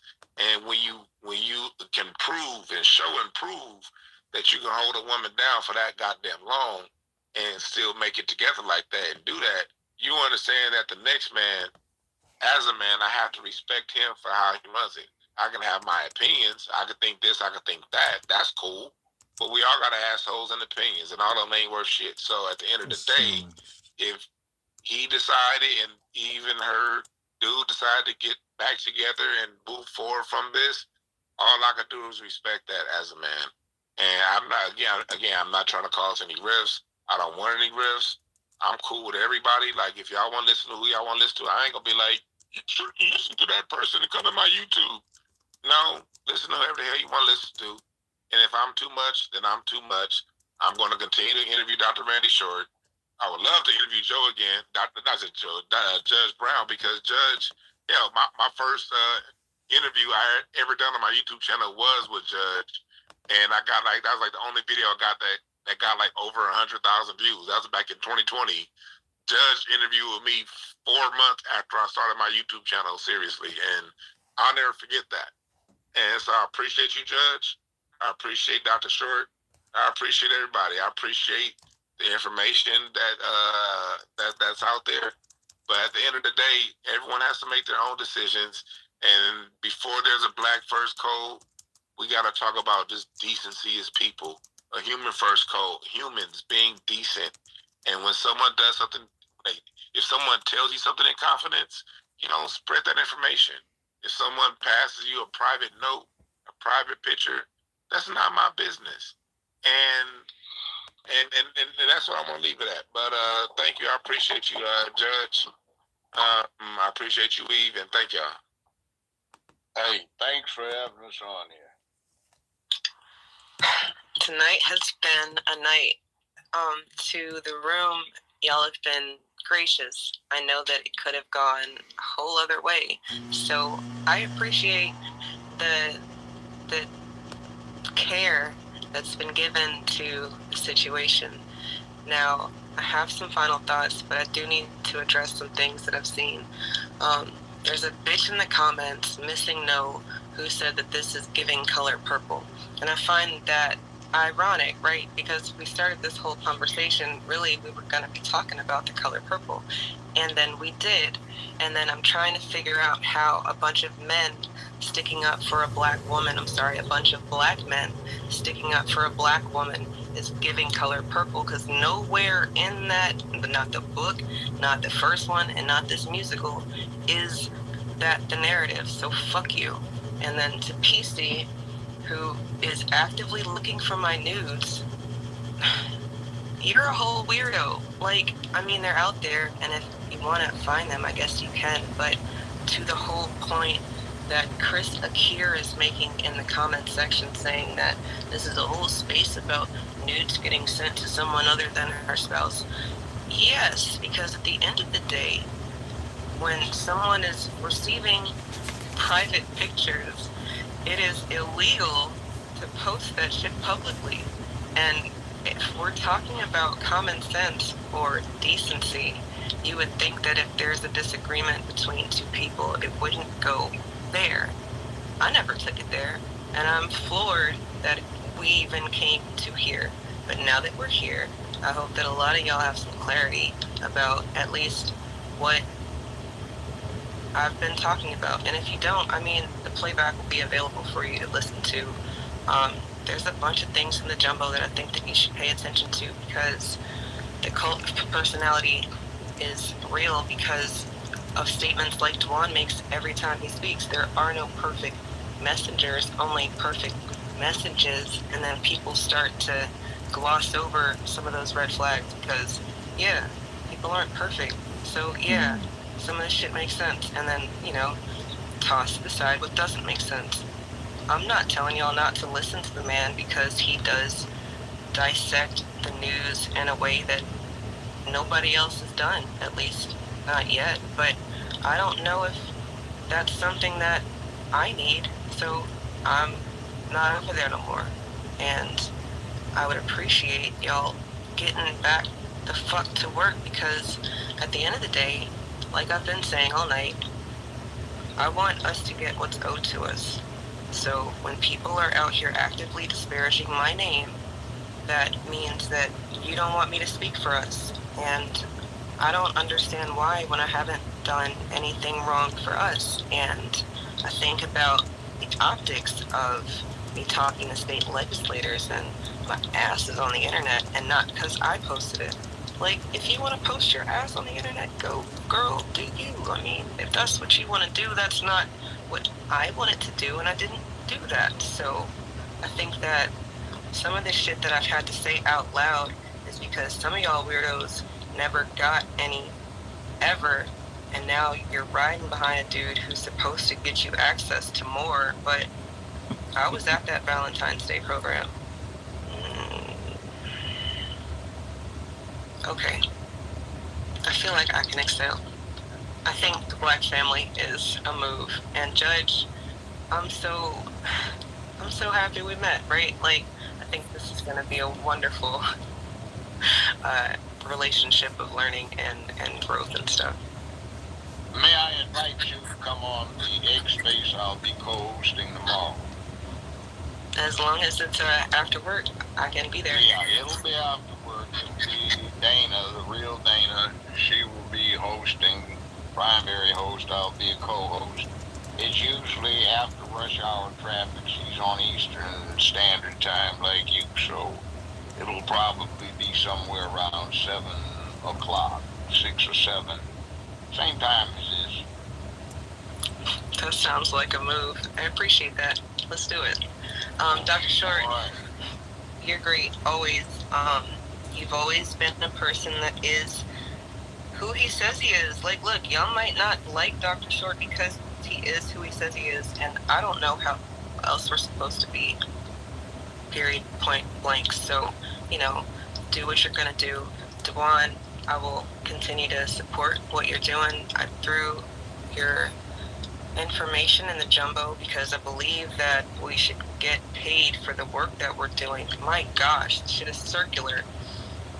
A lot of the stuff that I hadn't really talked about is because it's my own shit. Like, y'all, but when we're talking to people, when we are listening to people who tell us to fight for what's ours, and then you go fight for what's yours, and then it doesn't go the way that you're supposed to go, it's like, was that the move? I don't know. That's where I was, but now I feel a lot better. On top of that, look, people have those suggestions. Look, things change in business. Things can start one way because there's a lot of people out here in Black empowerment, just like the church, who have a good heart. It can start off one way, and then you look up. After a while, things change and multiply.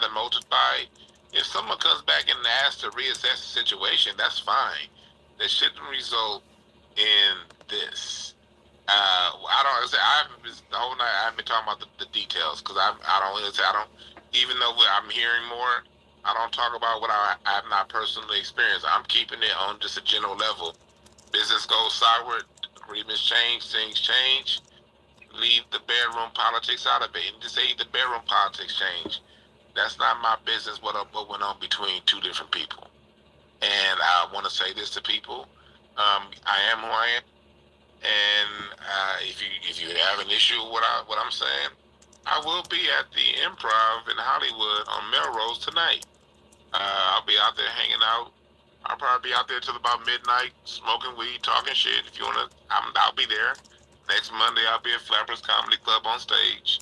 You can see me in person. I'm here, but I'm love. I ain't violent. I'm all about the love. But if you want to understand, that there are people out here on this internet that are real people. We here. He's a real person. Dr. Short. When I went to DC, I had dinner with Dr. Short, and I got to see he is who he is. And when I went to go see, as a matter of fact, when I went to go see the premiere of Race Wars, that's when I first met Judge Joe Brown. He probably doesn't remember me, but I met him there because he spoke at that premiere at the Fine Arts Theater on Wilshire and La Cienega here. Yeah, I remember that. Mm-hmm. I was real sick then, and that's something Jason Black did, but you notice he didn't show up. I was there, and you were there, and so, again, you listen to like all you males out there who are drama queens and want to perpetuate half-truths, like the dude that came in here earlier that didn't even listen to what was being said. More power to you. I ain't gonna fight with you dudes. For everyone else, do what you do with the information, but it's just, again, we did not, Eve, this was not the plan. Dr. Short, Judge, and I and Eve were going to talk about The Color Purple and manhood, but this had to be talked about because, the word has gotten out. So we had to talk about it, but moving forward, I'm not going to talk about it again. I don't give a shit about this topic. Like, as far as that, if y'all follow somebody else, I want to respect Eve's privacy. Eve has her. I can't imagine being a parent with the idea of that, because I care about family so much being out. So I'm not going to ask Eve certain questions. I'm going to respect it because at the end of the day, my opinion on how she lives her life and her dude, how they live their life, my opinion don't matter. I got my own family to take care of. And that should be advice to every man out there. Take care of your family. And if you don't have a family to take care of, work on yourself and get rid of those issues within you that are stopping you from getting that family that if you want. Or stay single and have fun and live a good life. But whatever way you decide to go, even if you get married and have a divorce, I have no issues with people who have divorces. If things don't go bad, whatever way it turns out, leave whatever happened between you two, and leave me out of your shit. Go ahead, Eve. That's it for me, Eve. Again, thank you for your support always, and I hope that it's an example that we can use. I mean, there's gonna be bitch-made niggas who are mad because they didn't have that, and I'm always gonna be sad about that. Like, we are so broken, right? And then people can use us against us, and then I know that people are always going to listen to people who do things that I don't agree with, but that doesn't stop me, except for the fact that when you try to come for the things that I'm working on, which I'm working for us, that's a problem, and it needs to be addressed. Y'all were just talking about our children, and I'm mortified that things that were private are now public, because when we talk about why certain people aren't doing things that we think that they should be doing, it's because the parents were doing some other stuff and they start associating things the wrong way because they're children, and now we've got a disconnect in what we're supposed to be doing. I say that that's dumb. So I'm not hiding from my role in that. What I am saying is that our private life should have always stayed private. I never came to the internet and publicized anything. What happened was, just for clarity, for the bitch niggas in the room, my dude made a statement. He asked, "Is this you?" And I don't understand what the big problem is. And now that we've confirmed that this is you, what are you going to do about it? Because really, if you are who you say you are, you're going to continue to do black empowerment shit. You're going to continue to bail people out when they're, incarcerated for speaking up. And, you'll put people on the platform when they need a voice. And you'll do things behind the scenes because that's the person that you said that you were. All this other shit is I don't know. I'm not the authority on things. I'm just Eve, and as of recently, my man done reclaimed me, so I'm his Eve. And I think that if we can continue to get back to the work, then I'm cool with, getting back with the work. Like, I would really like for the conclusion of the day to be that the work didn't stop. And with regards to anything more that I might say on this, things that happened weren't legal. Like, I don't know why you would have done that. It just seems like if you were gonna rob a bank, right, would you go in there with like nothing covering your identity? Or I guess would you at least try to, I don't know. I just feel like some of this shit, I don't really feel like I have much more to say other than I hope that people are who they say they are, and we don't stop the work.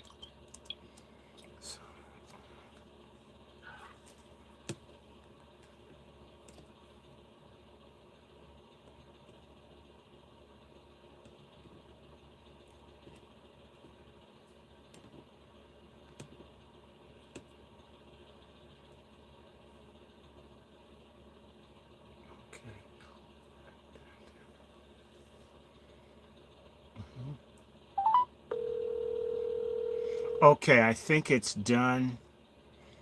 So I can wish you all a happy King Day. I absolutely apologize for all of this foolishness. I had wanted to do something on the color purple. That's what I had planned to. I'm not in people's lives. I try to stay out of it. I ignore people's stuff. Really, I have no interest in what people do privately. Pray for peace and understanding, and good night. Uh, like this, subscribe, donate, be there Sabbath, and I have a bunch of books to jump into. Just coping. Sister Sean, I'm on my channel, but I can chat with you. Good night, everybody. God bless you. Yeah, I got it. I figured it out. So I saw you were doing your Wizard of Oz stuff, but I got in. I tapped in. So I'm gonna tap into your next live so I can talk. Are you still live? I'm still live, but I just ended it. I just ended it this just a second ago before you asked me. Okay, well don't worry about it, because once I tapped in, I saw you were tapped into Twitter. Right. So I talk my shit there a little bit.